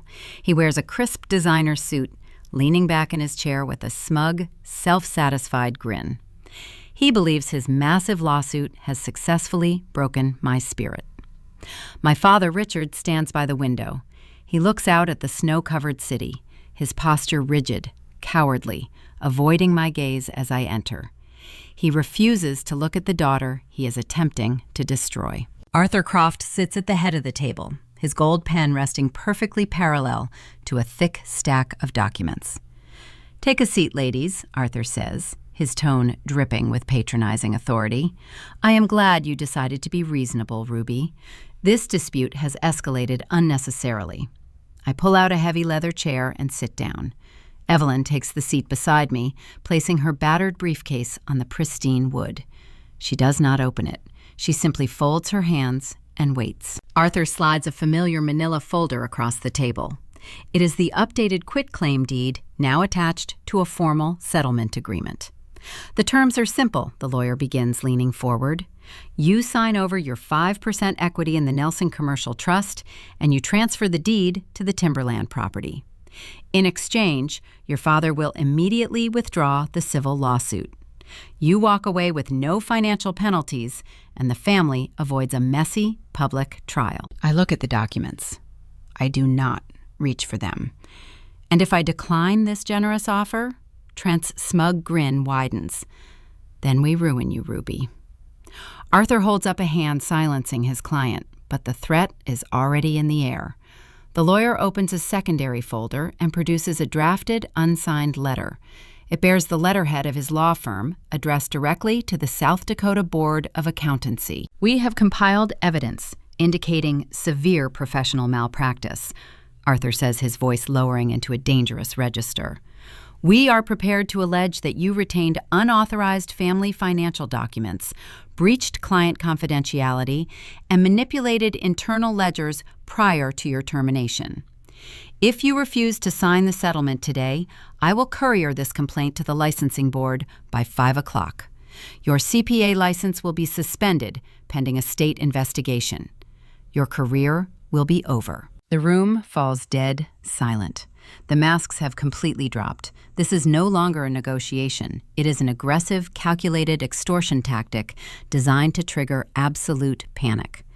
They are threatening to strip away my livelihood, my reputation, and my identity, holding my professional life hostage to steal my inheritance.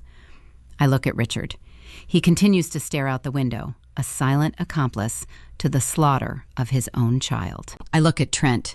He is practically vibrating with anticipation, waiting for the tears, waiting for the surrender. I do not yell. I do not cry. I do not let a single tremor enter my hands. I reach into my bag and slowly take out my pen. It is a simple black plastic instrument. I hold it up to the overhead lighting, checking the ink level with deliberate, agonizing precision. The seconds stretch out, amplifying the tension in the glass-walled room. I lower the pen. I look directly into Arthur Croft's cold, unblinking eyes. Are you advising your clients to commit extortion on the legal record, Arthur? My voice is calm, flat, and completely devoid of fear. Arthur's jaw tightens. His professional veneer slips for a fraction of a second. I am offering a settlement, Miss Nelson. You are conditioning a civil agreement on the suppression of a regulatory complaint. Evelyn interjects her voice, slicing through the room like a scalpel. That is the statutory definition of extortion. I have recorded the threat in my notes. If you file that fabricated complaint, I will personally ensure you face disciplinary action from the Bar Association for unethical coercion. I stand up. The heavy leather chair slides back silently on the thick carpet. I leave the unsigned quitclaim deed and the settlement agreement resting untouched on the mahogany desk. You do not have the leverage you think you have, I say, directing my words to Trent. Your hard money loan matures on Thursday. You do not have the liquid capital to cover the principal. You thought a bogus lawsuit would terrorize me into handing over my equity so you could secure your fraudulent mezzanine loan. Trent's face drains of color. The smug grin evaporates, replaced by a sudden, hollow panic. He looks at Arthur, then back to me, his mouth opening and closing without producing a sound. He realizes I know about his debt. He realizes I know about the ticking clock. I turn toward the door. Come on, Evelyn. We are done here. Wait, Richard finally speaks, turning away from the window. His voice cracks, betraying the terror hiding beneath his tailored suit. Ruby, if you walk out that door, you leave me no choice. We will proceed with the lawsuit. We will bury you in court. I pause, with my hand on the brass door handle. I look over my shoulder at the patriarch of the Nelson family. Proceed, Dad. I will see you at the deposition. Make sure you bring your checkbook. I push the door open and walk out into the corridor, Evelyn right beside me. We leave the glass-walled conference room behind us.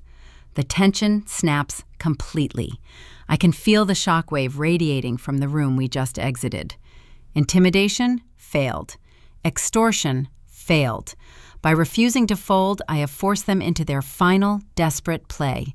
They are completely out of time. Trent's bridge loan is going to expire, and the predatory lender will begin seizing his personal assets. They will have to push the civil lawsuit forward, hoping to secure an emergency injunction to freeze my assets. They will demand a formal deposition, trying to corner me under oath. They do not realize that the deposition is exactly where I want them. They are marching blindly toward a legal snare I have spent months building. The trap is widening, and the bait has been taken. All I have to do now is wait for them to step onto the final trap door and pull the lever. The temperature drops 15 degrees over the weekend, turning the Sioux Falls streets into slick ribbons of black ice. Inside my cabin, the fire in the stone hearth burns steady and bright. I sit at the dining table, a mug of black tea resting near my laptop. The silence of the timberland is absolute, a stark contrast to the chaos I know is currently unfolding inside the Nelson family estate. Thursday has passed. Trent's hard money bridge loan has officially expired. I imagine the predatory lender has already frozen his secondary accounts. The panic must be suffocating. The fraudulent mezzanine loan remains stalled without my signature, and the Chicago private equity firm is silently finalizing the paperwork for the Black Hills Holdings debt transfer. My father and my brother-in-law are standing on the deck of a sinking ship, swinging wildly in the dark.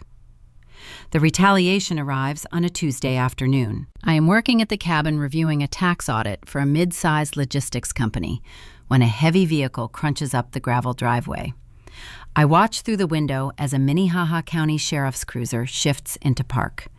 A deputy steps out, his boots sinking into the fresh snow. He walks up the wooden steps to my porch.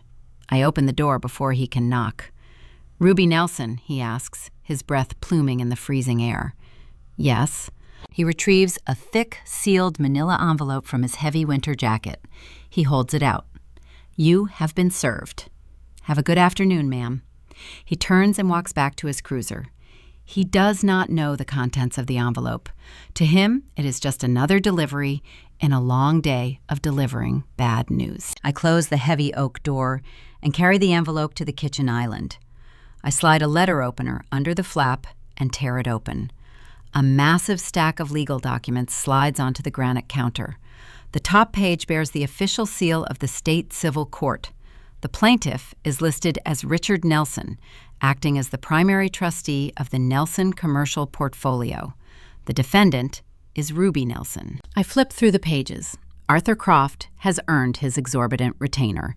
The legal jargon is dense, aggressive, and entirely fabricated. They are suing me for tortious interference, breach of fiduciary duty, and malicious corporate sabotage. The narrative they present is a masterpiece of fiction. They allege that I used my insider knowledge as the former family accountant to intentionally poison a multi-million-dollar commercial expansion loan out of pure sibling jealousy. They claim my spiteful actions caused the bank to withdraw their funding, resulting in catastrophic financial damages to the trust. They are seeking $10 million in restitution. It is a slap suit, a strategic lawsuit against public participation. It is a baseless, aggressive legal maneuver funded by the last desperate fumes of Trent's dying credit lines. They know the charges hold no merit. They know a judge will likely throw it out after a protracted discovery period. But they also know that defending against a $10 million lawsuit requires a massive legal defense fund. Their goal is to drown me in attorney fees, court filings, and procedural delays until my capital runs dry. They expect the sheer financial terror of the litigation to force me to the negotiating table, begging to sign the quitclaim deed and surrender my grandfather's cabin just to make the nightmare stop. My phone illuminates on the counter, a missed call from my mother, followed immediately by a voicemail notification. I tap the icon. The audio plays through the speaker, filling the quiet cabin with Brenda Nelson's cold, triumphant voice. "You brought this on yourself, Ruby," she says. The words are clipped, delivered with the practiced precision of a woman who believes she has finally won the war. "Your father tried to be reasonable. He tried to protect you. Now the courts are involved.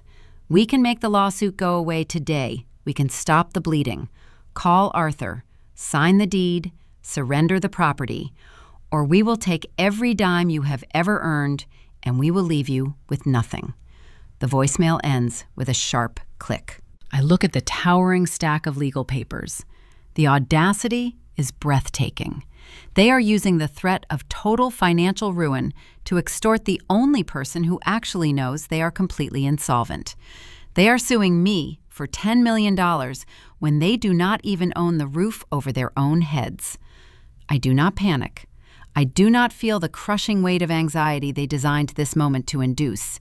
Instead, a profound clinical sense of calm settles over me. I plug a secure encrypted flash drive into my laptop. I download the audio file of my mother's voicemail and transfer it to the drive. Extortion is a criminal offense, and she just documented her intent on a digital recording. I gather the thick stack of lawsuit papers, slide them back into the envelope, and call Evelyn. 40 minutes later, I walk into her downtown office. Evelyn is sitting behind her desk reviewing a case file. I drop the heavy envelope onto the center of her blotter. They pulled the trigger, I say. $10 million. Tortious interference and breach of fiduciary duty. Evelyn slides the papers out. Her eyes scan the primary complaint. A slow, dangerous smile spreads across her face. She taps her pen against the edge of the desk. Arthur Croft is getting sloppy, she murmurs. This is a shotgun blast in the dark. They are alleging financial damages to a commercial trust based on a failed loan. I take a seat across from her. If they are alleging financial damages, I say, my voice steady, then they have to prove the financial standing of the trust prior to the alleged interference. Exactly, Evelyn nods, her eyes flashing with predatory intelligence. By filing a civil lawsuit seeking monetary restitution, Richard Nelson just legally opened the door to complete financial discovery. He cannot claim damages without submitting his corporate ledgers, his tax returns, and his outstanding liabilities to the court. He just handed us the skeleton key to pry open his vaults on the legal record. He invited the vampire into the house, I say. Evelyn closes the lawsuit file. We are not going to file a motion to dismiss, she states. If we dismiss it, they scurry back into the shadows. We are going to let them proceed. We are going to accept the summons, and we are going to demand a formal deposition. I lean back in the chair. They will try to corner me in the deposition. They will try to force me to admit I contacted the banks to ruin Trent's deal. Let them try, Evelyn says. While Arthur Croft is busy interrogating you about fake sabotage, I will have Richard Nelson under oath, and I am going to ask him very specific questions about the origin of his debt. If he lies to cover up the Chicago defaults, he commits perjury. If he tells the truth, he admits to the court that his empire is a fraud. Either way, he locks himself into a corner he cannot escape. The board is finally set.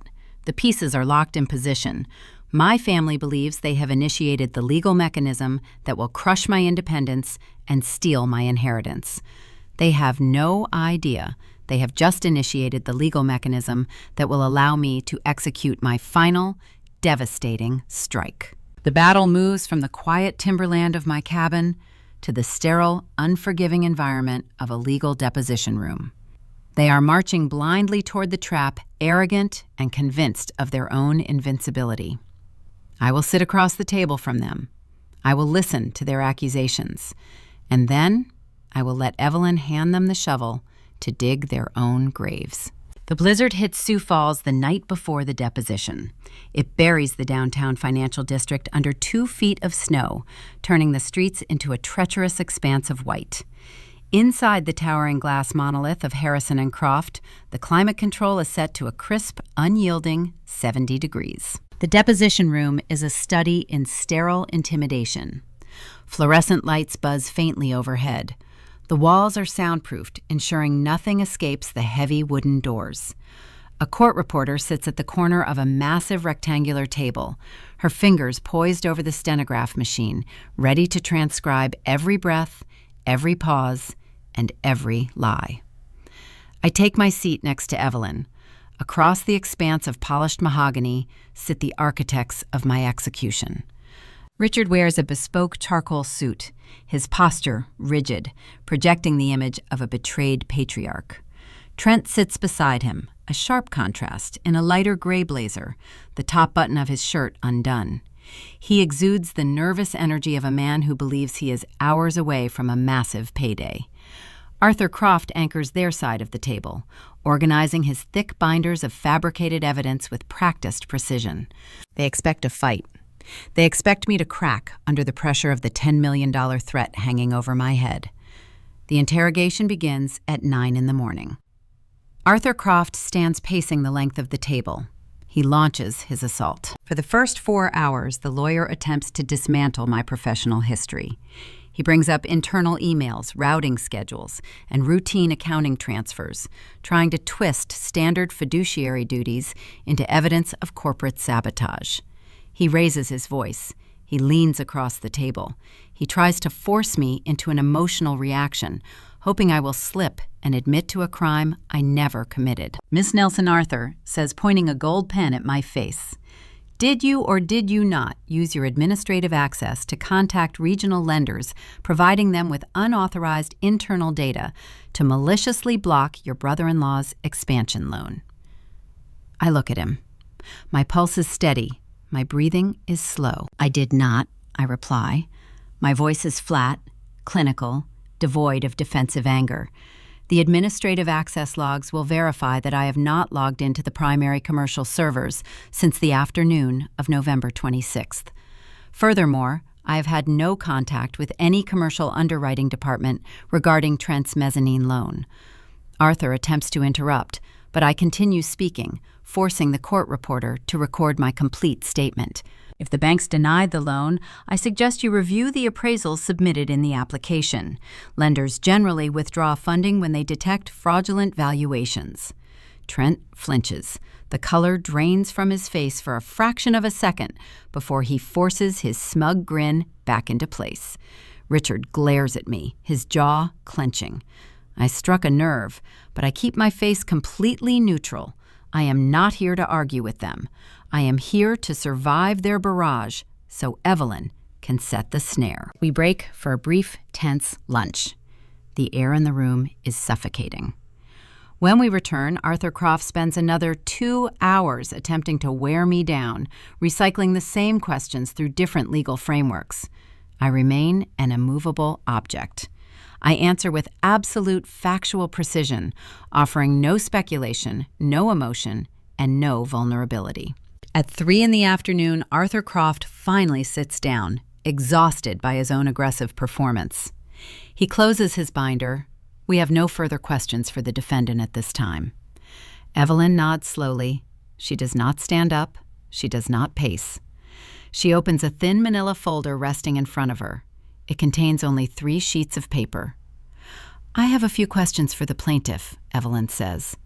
Her voice is calm, cutting through the stale air of the deposition room like a scalpel. Richard straightens his tie. He looks at Evelyn with a mixture of disdain and boredom.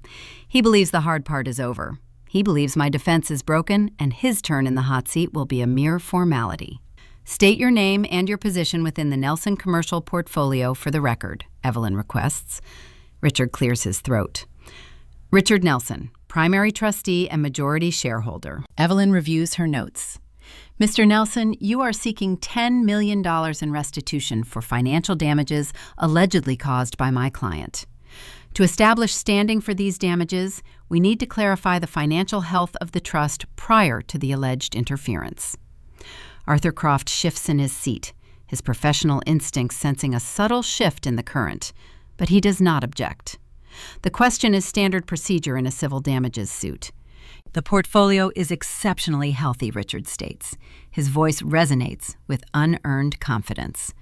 "We manage premier commercial assets. We were expanding operations.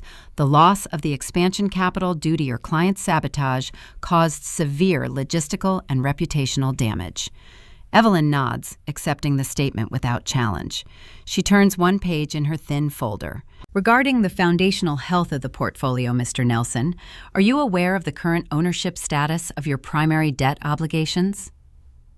The question seems entirely disjointed from the core accusation of corporate sabotage. Arthur Croft frowns, leaning forward, trying to discern the strategic angle. Trent looks confused. Richard, however, laughs. It is a short, arrogant sound echoing against the soundproof walls. "My debt obligations," Richard repeats, shaking his head. "My finances are impeccable. The primary mortgages on the commercial warehouses and the estate are handled by some faceless private equity firm in Chicago. The accounts are fully managed. It is a standard corporate leverage structure, and it is completely irrelevant to Ruby's treachery." The air in the room goes entirely still. I stare at my father. I watch the court reporter's fingers fly across the keys, translating his arrogant laughter and his confident statement into an official, binding legal record. He just committed perjury. The audience knows the truth.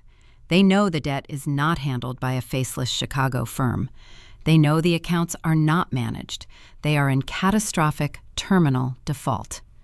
They know the Chicago firm transferred the liens to Black Hills Holdings over a week ago. Richard Nelson just sat under oath in front of a stenographer and lied about the insolvency of a $10 million commercial trust to justify a fraudulent civil lawsuit. He locked himself into a verifiable, easily disproven lie on the permanent legal record. Opposing counsel does not object. Arthur Croft remains entirely unaware that his client just handed the defense the execution weapon. He believes Richard is telling the truth. He believes the Nelson empire is secure. Evelyn looks up from her folder. She does not smile. She does not press the issue. She simply lets the perjury hang in the air, secured permanently in the transcript. "Thank you, Mr. Nelson," Evelyn says quietly. "We have no further questions." Arthur Croft looks surprised by the abrupt conclusion, but he quickly masks it with a look of triumph. He assumes Evelyn realized her defense was futile. He assumes she surrendered. The court reporter stops typing. The deposition concludes. Trent stands up, buttoning his gray blazer.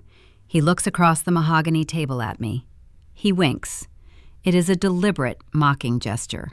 A premature victory lap from a man who believes he just successfully engineered the destruction of his primary obstacle. They gather their binders, their gold pens, and their false confidence, walking out of the deposition room believing they have cornered me. They believe the sheer weight of the litigation will force me to sign the quitclaim deed by the end of the week. They have no idea we are going to trial. Evelyn and I remain in our seats until the heavy wooden doors close behind them. The room is finally empty. The fluorescent lights buzz. Evelyn closes her thin manila folder. She looks at me, the predatory intelligence burning bright in her eyes. "He lied under oath," Evelyn says softly. "He claimed his finances are secure and his debt is held in Chicago." I nod, standing up and grabbing my coat. "He handed us the rope. Now," Evelyn replies, sliding her folder into her battered briefcase.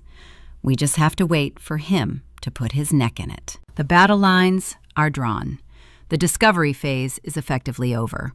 The arrogance of the Nelson family has blinded them to the reality of their own vulnerability. They think they are walking into a courtroom to demand my execution.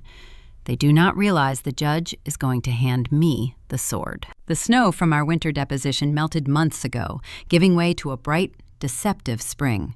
Sunlight streams through the tall, arched windows of the Sioux Falls courthouse, catching the dust motes dancing in the quiet air. We return to the present moment. The trap I spent half a year building is finally springing shut. My father sits on the witness stand, bathed in the morning light. He is finishing the performance of a lifetime. He adjusts his bespoke navy suit, leans close to the microphone, and delivers his final rehearsed lines. He speaks of betrayal, legacy, and the heavy burden of an ungrateful daughter. He pauses, lifting a hand to wipe away a non-existent tear from his weathered cheek. "Without me, she would have nothing," Richard says, letting the sentence echo across the mahogany gallery. In the front row, my mother dabs her dry eyes with a monogrammed handkerchief.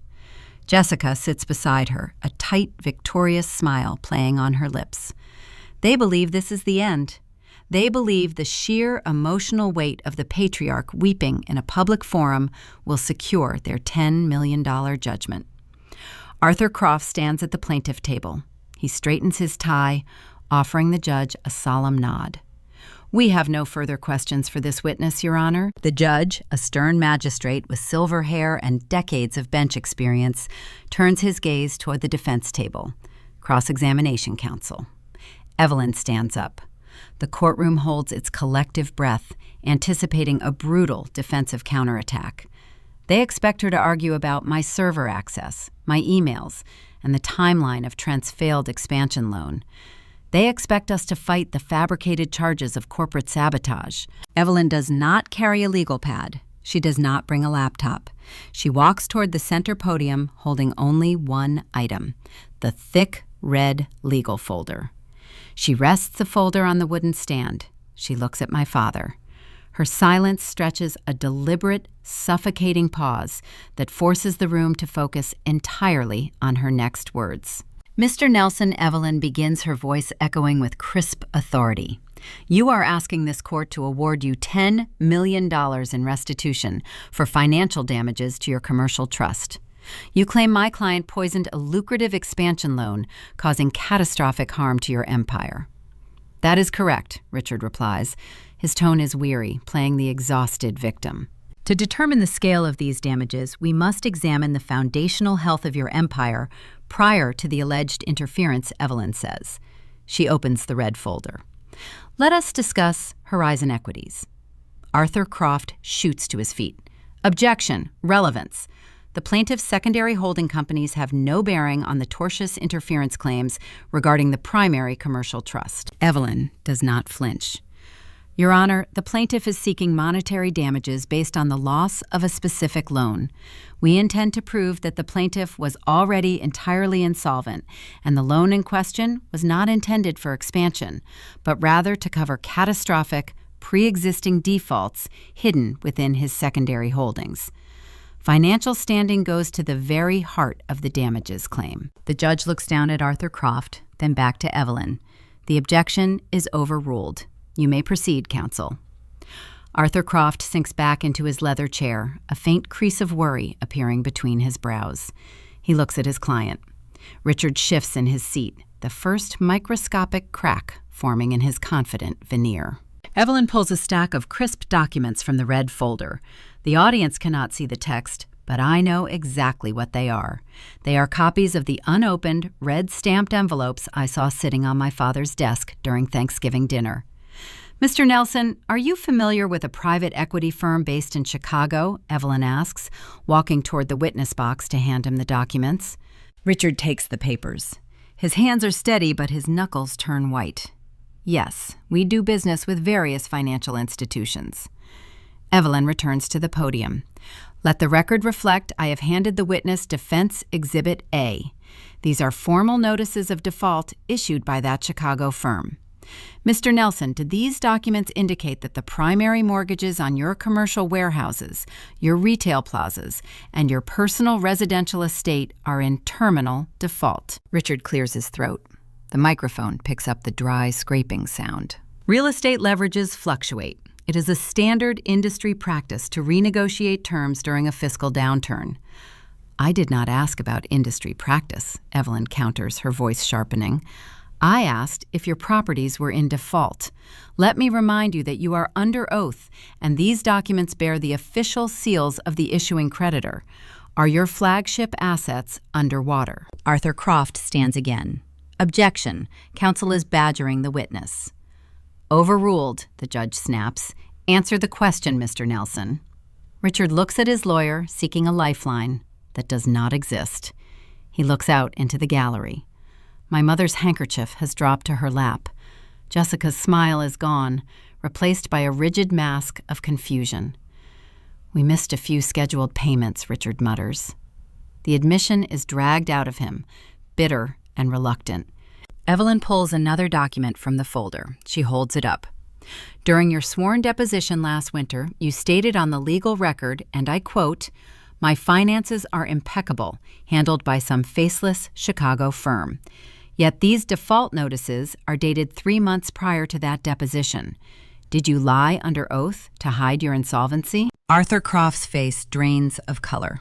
He turns to look at Trent, realization dawning in his cold eyes. The high-priced lawyer just discovered his clients lied to him about the fundamental reality of their wealth. "I did not lie," Richard protests, his voice rising, shedding the victim persona. "I protect my family. I manage complex portfolios. A temporary cash flow issue does not equate to insolvency." "It does when the grace periods expire," Evelyn says. She pulls the next sequence of papers from the red folder. "Let us move to Defense Exhibit B. Mr. Nelson, since you were unable to cure the defaults, the Chicago firm initiated the process to offload your toxic debt. Are you aware that your debt was sold and reassigned to a new primary creditor?" Richard shifts his weight. He adjusts his tie, a nervous, involuntary tick. "I received a notice of transfer. It is a common back-office restructuring maneuver. Corporate debt gets bundled and sold every day." Evelyn nods slowly. She traces her finger over the top page of the transfer paperwork. "Are you familiar with the entity that purchased your debt?" "A limited liability company registered under the name Black Hills Holdings." Trent lets out a sharp, audible breath. I glance at the plaintiff table.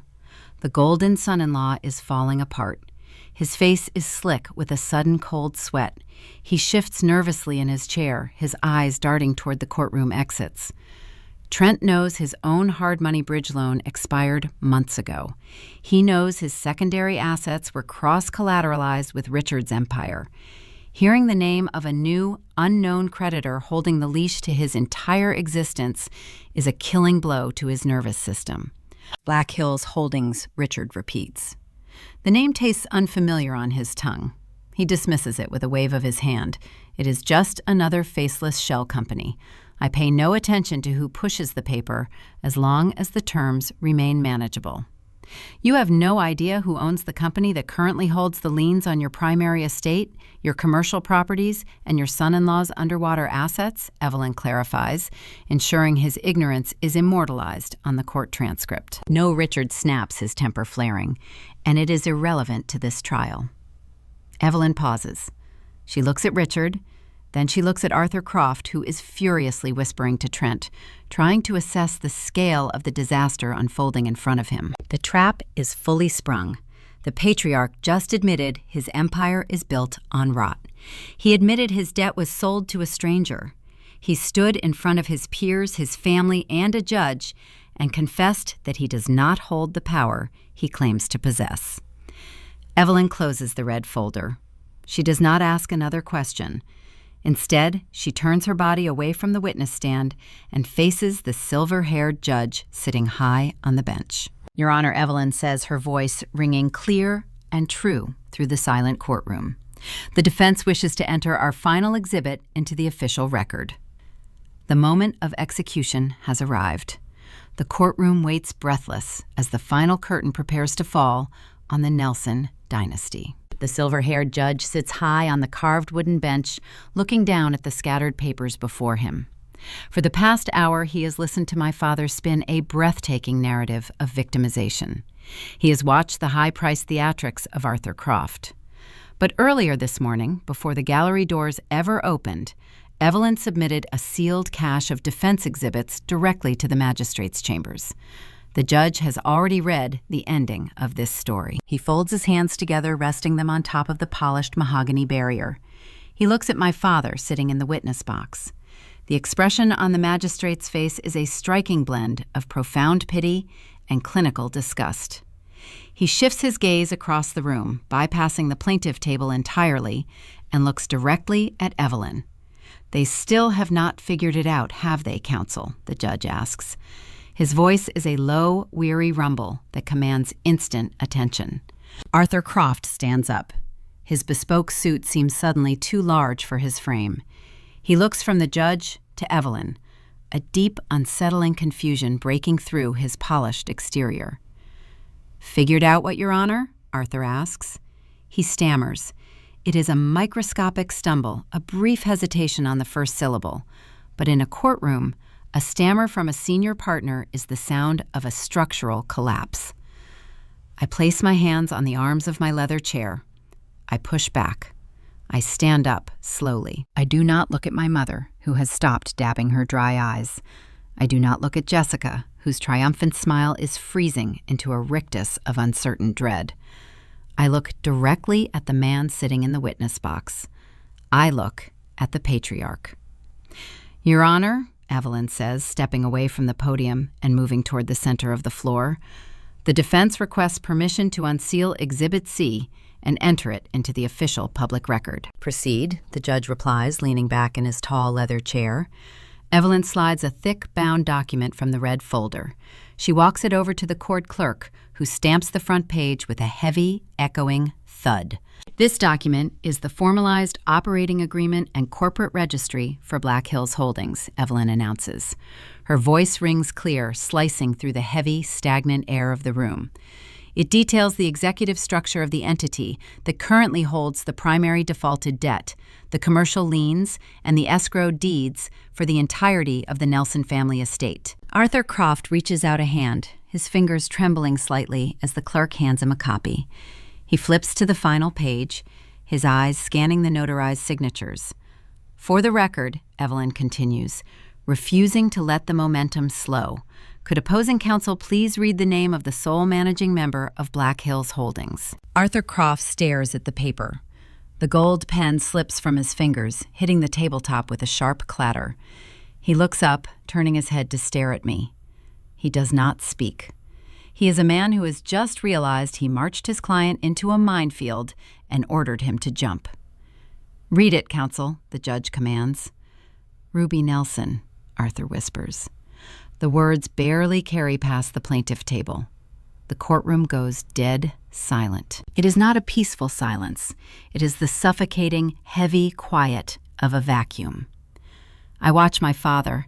The color drains from Richard's face, leaving his skin the shade of wet ash. His hands, previously resting in a posture of relaxed authority on his lap, fly up to grip the wooden railing of the witness box. His knuckles turn bone white. His jaw opens, but his vocal cords refuse to function. The realization crashes over him with the force of falling concrete. He did not sue a vulnerable, isolated daughter. He sued his landlord. He sued the entity that owns the roof over his head and the ground beneath his feet. In the gallery, a sharp gasp cuts through the quiet. Jessica drops her designer purse. The clasp hits the hardwood floor, spilling cosmetics and keys, but she does not reach down to retrieve them. She stares at me, her eyes wide with the terror she has never had to experience in her sheltered, funded life. Brenda covers her mouth with both hands, shrinking back into the wooden pew as if trying to disappear into the varnish. But Evelyn is not done. The revelation of ownership is the killing blow to their civil lawsuit, but it is not the end of the reckoning.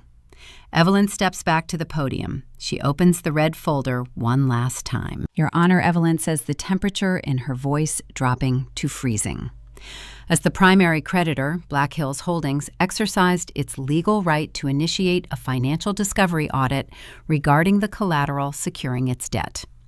During this audit, we issued a subpoena to the regional bank handling Trent Mitchell's pending mezzanine loan application.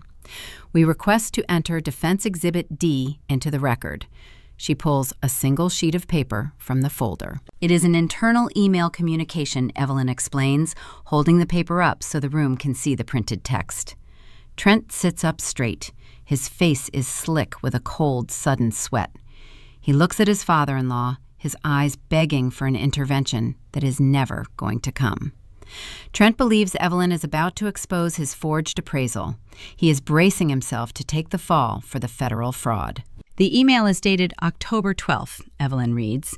It is routed from a secure, encrypted server. However, the IP address traces directly back to the private study of the Nelson family estate. The sender is Richard Nelson. The recipient is a shadow appraisal firm located in Nevada. Trent freezes. He turns his head slowly, looking at the man in the witness box. I will read the core directive of the communication, Evelyn says. I need the Phillips Avenue property valued at $12 million. Adjust the warehouse caps to $25. Trent will submit the documents on his end to keep the buffer clean. Ensure the final numbers match the specific debt ratios I outlined yesterday. Another wave of silence crashes down on the room, heavier and darker than the first. The narrative they spun for 6 months shatters into dust. Richard was not a victim of his incompetent son-in-law. Richard did not hand over the empire because he believed Trent had a vision. Richard orchestrated the entire criminal enterprise. He masterminded the forged appraisals to secure the capital needed to save his own skin from the Chicago defaults. And more devastatingly, he engineered the transaction so that Trent's signature would be on the fraudulent loan application. I watched Trent connect the dots. The golden boy, the chosen heir, looks at the patriarch and realizes the truth. Richard was setting him up. If the bank caught the forgery, Trent would be the one facing federal wire fraud charges. Richard built a glass house, and he planned to lock Trent inside the moment the stones started flying. "You set me up," Trent whispers. His voice carries across the silent room, thick with betrayal and rising panic. "You were going to let me go to prison." Richard does not look at him. Richard stares straight ahead, his chest heaving, his breath coming in shallow, ragged gasps. Arthur Croft steps back from the plaintiff table. He physically distances himself from his clients. A seasoned defense attorney knows the exact moment a civil dispute transforms into a federal criminal investigation. He begins packing his briefcase, severing his ethical and professional ties to the sinking ship. Evelyn turns back to the judge. By filing this civil lawsuit, Evelyn concludes, her voice echoing with unmistakable finality. The plaintiff opened his financial standing to legal discovery. In doing so, he granted my client, his primary creditor, the immediate statutory right to execute foreclosure on all defaulted properties to satisfy the discovery costs and pending legal fees. Furthermore, the submission of this email into the public record mandates a formal referral to the federal prosecutor's office for wire fraud and conspiracy. The house of glass shatters in under 60 seconds. The judge picks up his wooden gavel. He looks down at the ruined man gripping the witness railing. "This civil complaint is dismissed with prejudice," the judge rules, his voice ringing like a tolling bell. The clerk is instructed to forward Defense Exhibit D to the United States Attorney. We are adjourned. The gavel strikes the sounding block. The sharp, undeniable crack seals the fate of the Nelson dynasty. The echo of the gavel striking the sounding block hangs in the courtroom air. It is the final note of a symphony my family spent 6 months composing. The civil complaint is dismissed with prejudice. It can never be refiled. It can never be resurrected. Evelyn packs her battered leather briefcase. She snaps the brass clasps shut. We stand up and walk down the center aisle. I do not look back. I do not need to see my father gripping the witness stand or my mother shrinking into the wooden pew. The theater is over. The business of consequence begins. The fallout is clinical. The legal machinery moves with ruthless efficiency. By Friday morning, Evelyn and I file the formal foreclosure notices on the commercial warehouses and the retail plazas. The transfer of assets is swift because there is no capital left to fund a defense. Arthur Croft formally withdrew as their legal counsel the moment the trial adjourned, unwilling to tether his prestigious firm to an impending federal investigation. I liquidate the commercial portfolio. I sell the strip mall on Phillips Avenue to a regional developer at fair market value. I sell the warehouse complex to a logistics firm. The funds clear into the Black Hills Holdings operating account. I wire the initial investment back to Marcus Vance, accompanied by a heavy premium, reflecting the interest and the execution of the strategy. Marcus receives his capital and his vengeance. I receive my peace. The federal authorities do not move quietly. 2 weeks after the trial, a fleet of dark sedans arrives at Trent's glass-walled office building. Agents carry out boxes of hard drives and printed ledgers. Trent is indicted for federal wire fraud and conspiracy to commit bank fraud. His assets are frozen. His credit lines evaporate. The golden son-in-law, the man Richard chose to inherit the dynasty, faces a mandatory minimum sentence in a federal penitentiary. Richard is named as an unindicted co-conspirator. He avoids immediate arrest only because Trent, in a desperate bid for a plea deal, attempts to shift the blame to a network of shadow appraisers. But the damage to Richard Nelson is terminal. His reputation, the currency he valued above all else, turns to ash. There is only one asset remaining on the ledger: the primary residential estate, the sprawling, gated mansion where my mother hosts her charity galas and my father pretends to rule the world. Under the terms of the Chicago debt acquisition, Black Hills Holdings owns the deed. I have the legal right to send the county sheriff to their front door with an eviction notice. I have the power to put their designer furniture on the lawn and change the locks. It is what they would have done to me. It is what Jessica threatened to do with my grandfather's cabin. I do not evict them. I draft a life estate deed.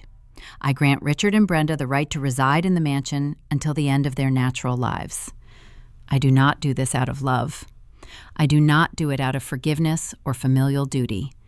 I do it out of cold, deliberate pity. When you file a life estate deed, it becomes a matter of public record at the county clerk office. Anyone can look it up. The Sioux Falls elite, the country club board members, the local politicians, they all read the property transfers in the local business journal. They all see the legal reality. Richard Nelson does not own his home. He lives there solely on the charity of the estranged daughter he tried to destroy in a court of law. He is allowed to keep the physical structure of his mansion, but the illusion of his power is permanently branded. Every time he walks into the country club dining room, he will know that the men sitting at the tables are whispering about his insolvency.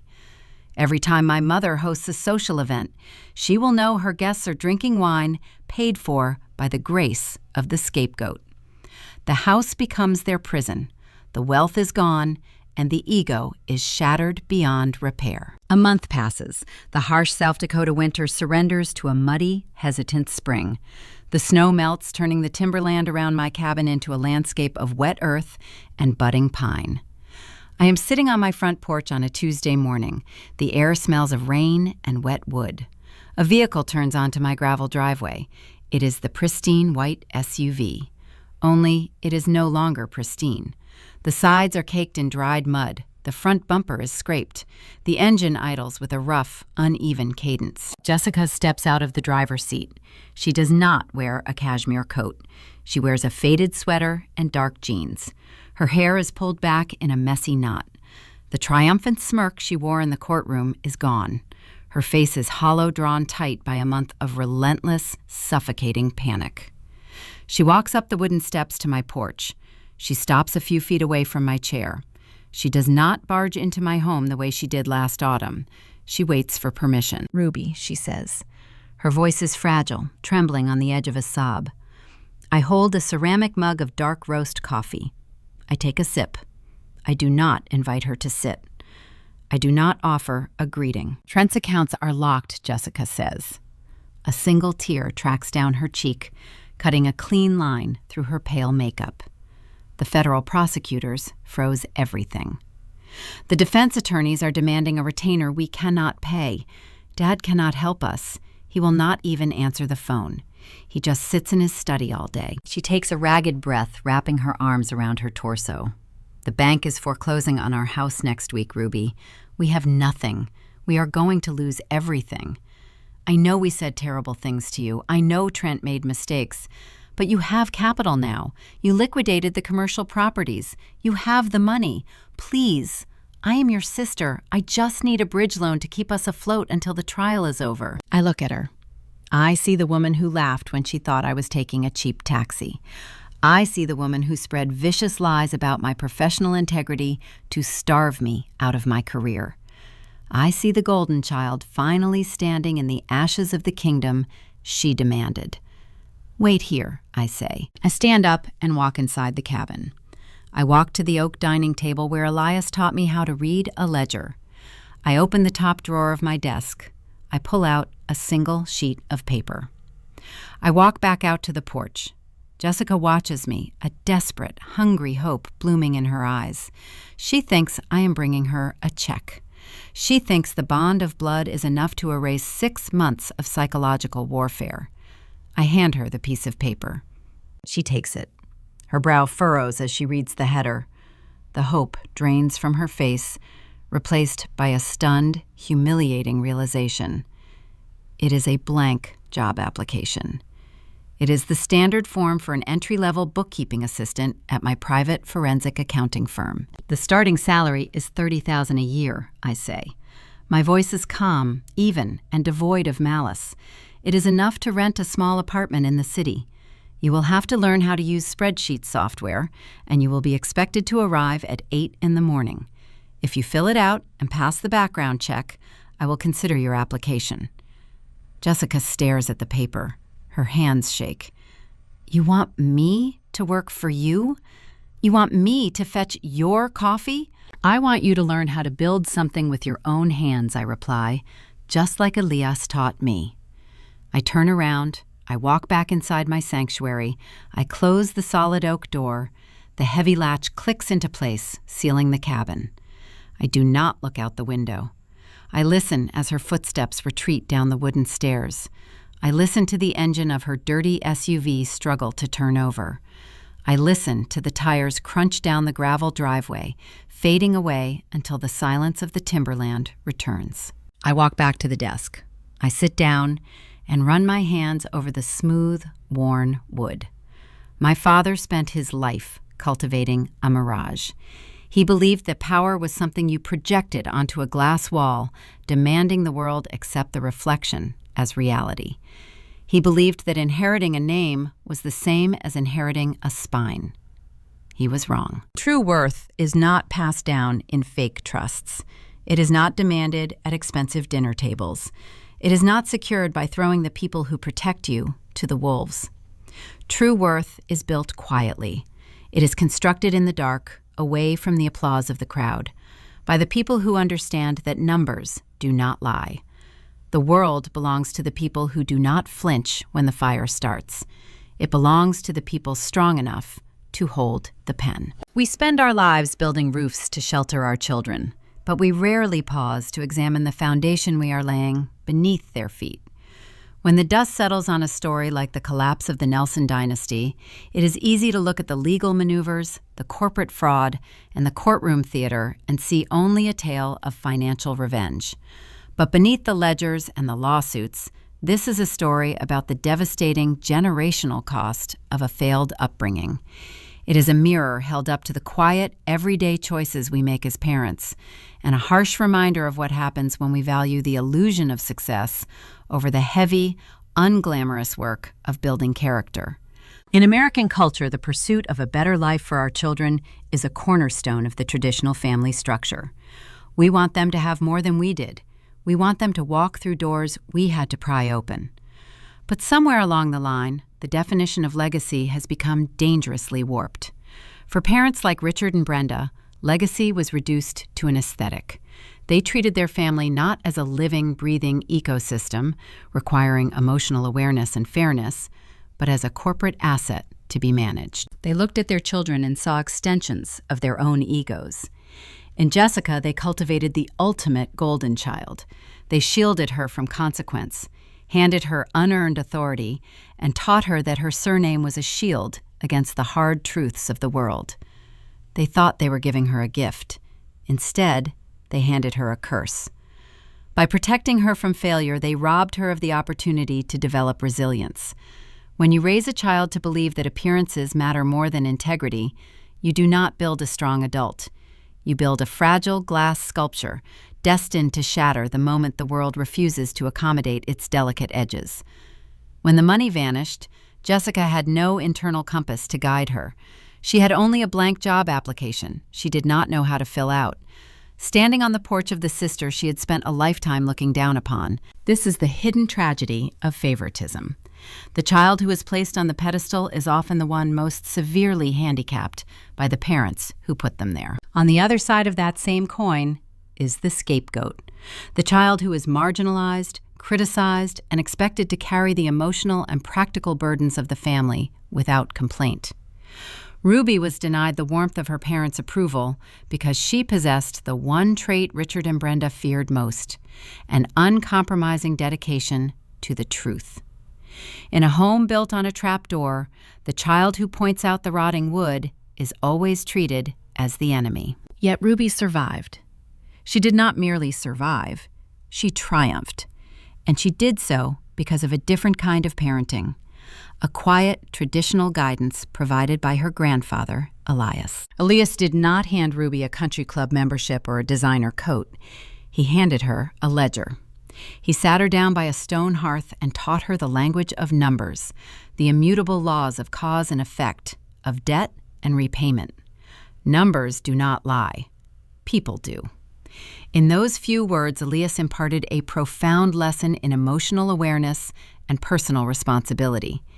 He taught her that true security does not come from what you inherit, but from what you can undeniably prove and sustain with your own two hands. Elias embodied the parenting values that actually sustain a family through generations: honesty, fairness, and the courage to face reality.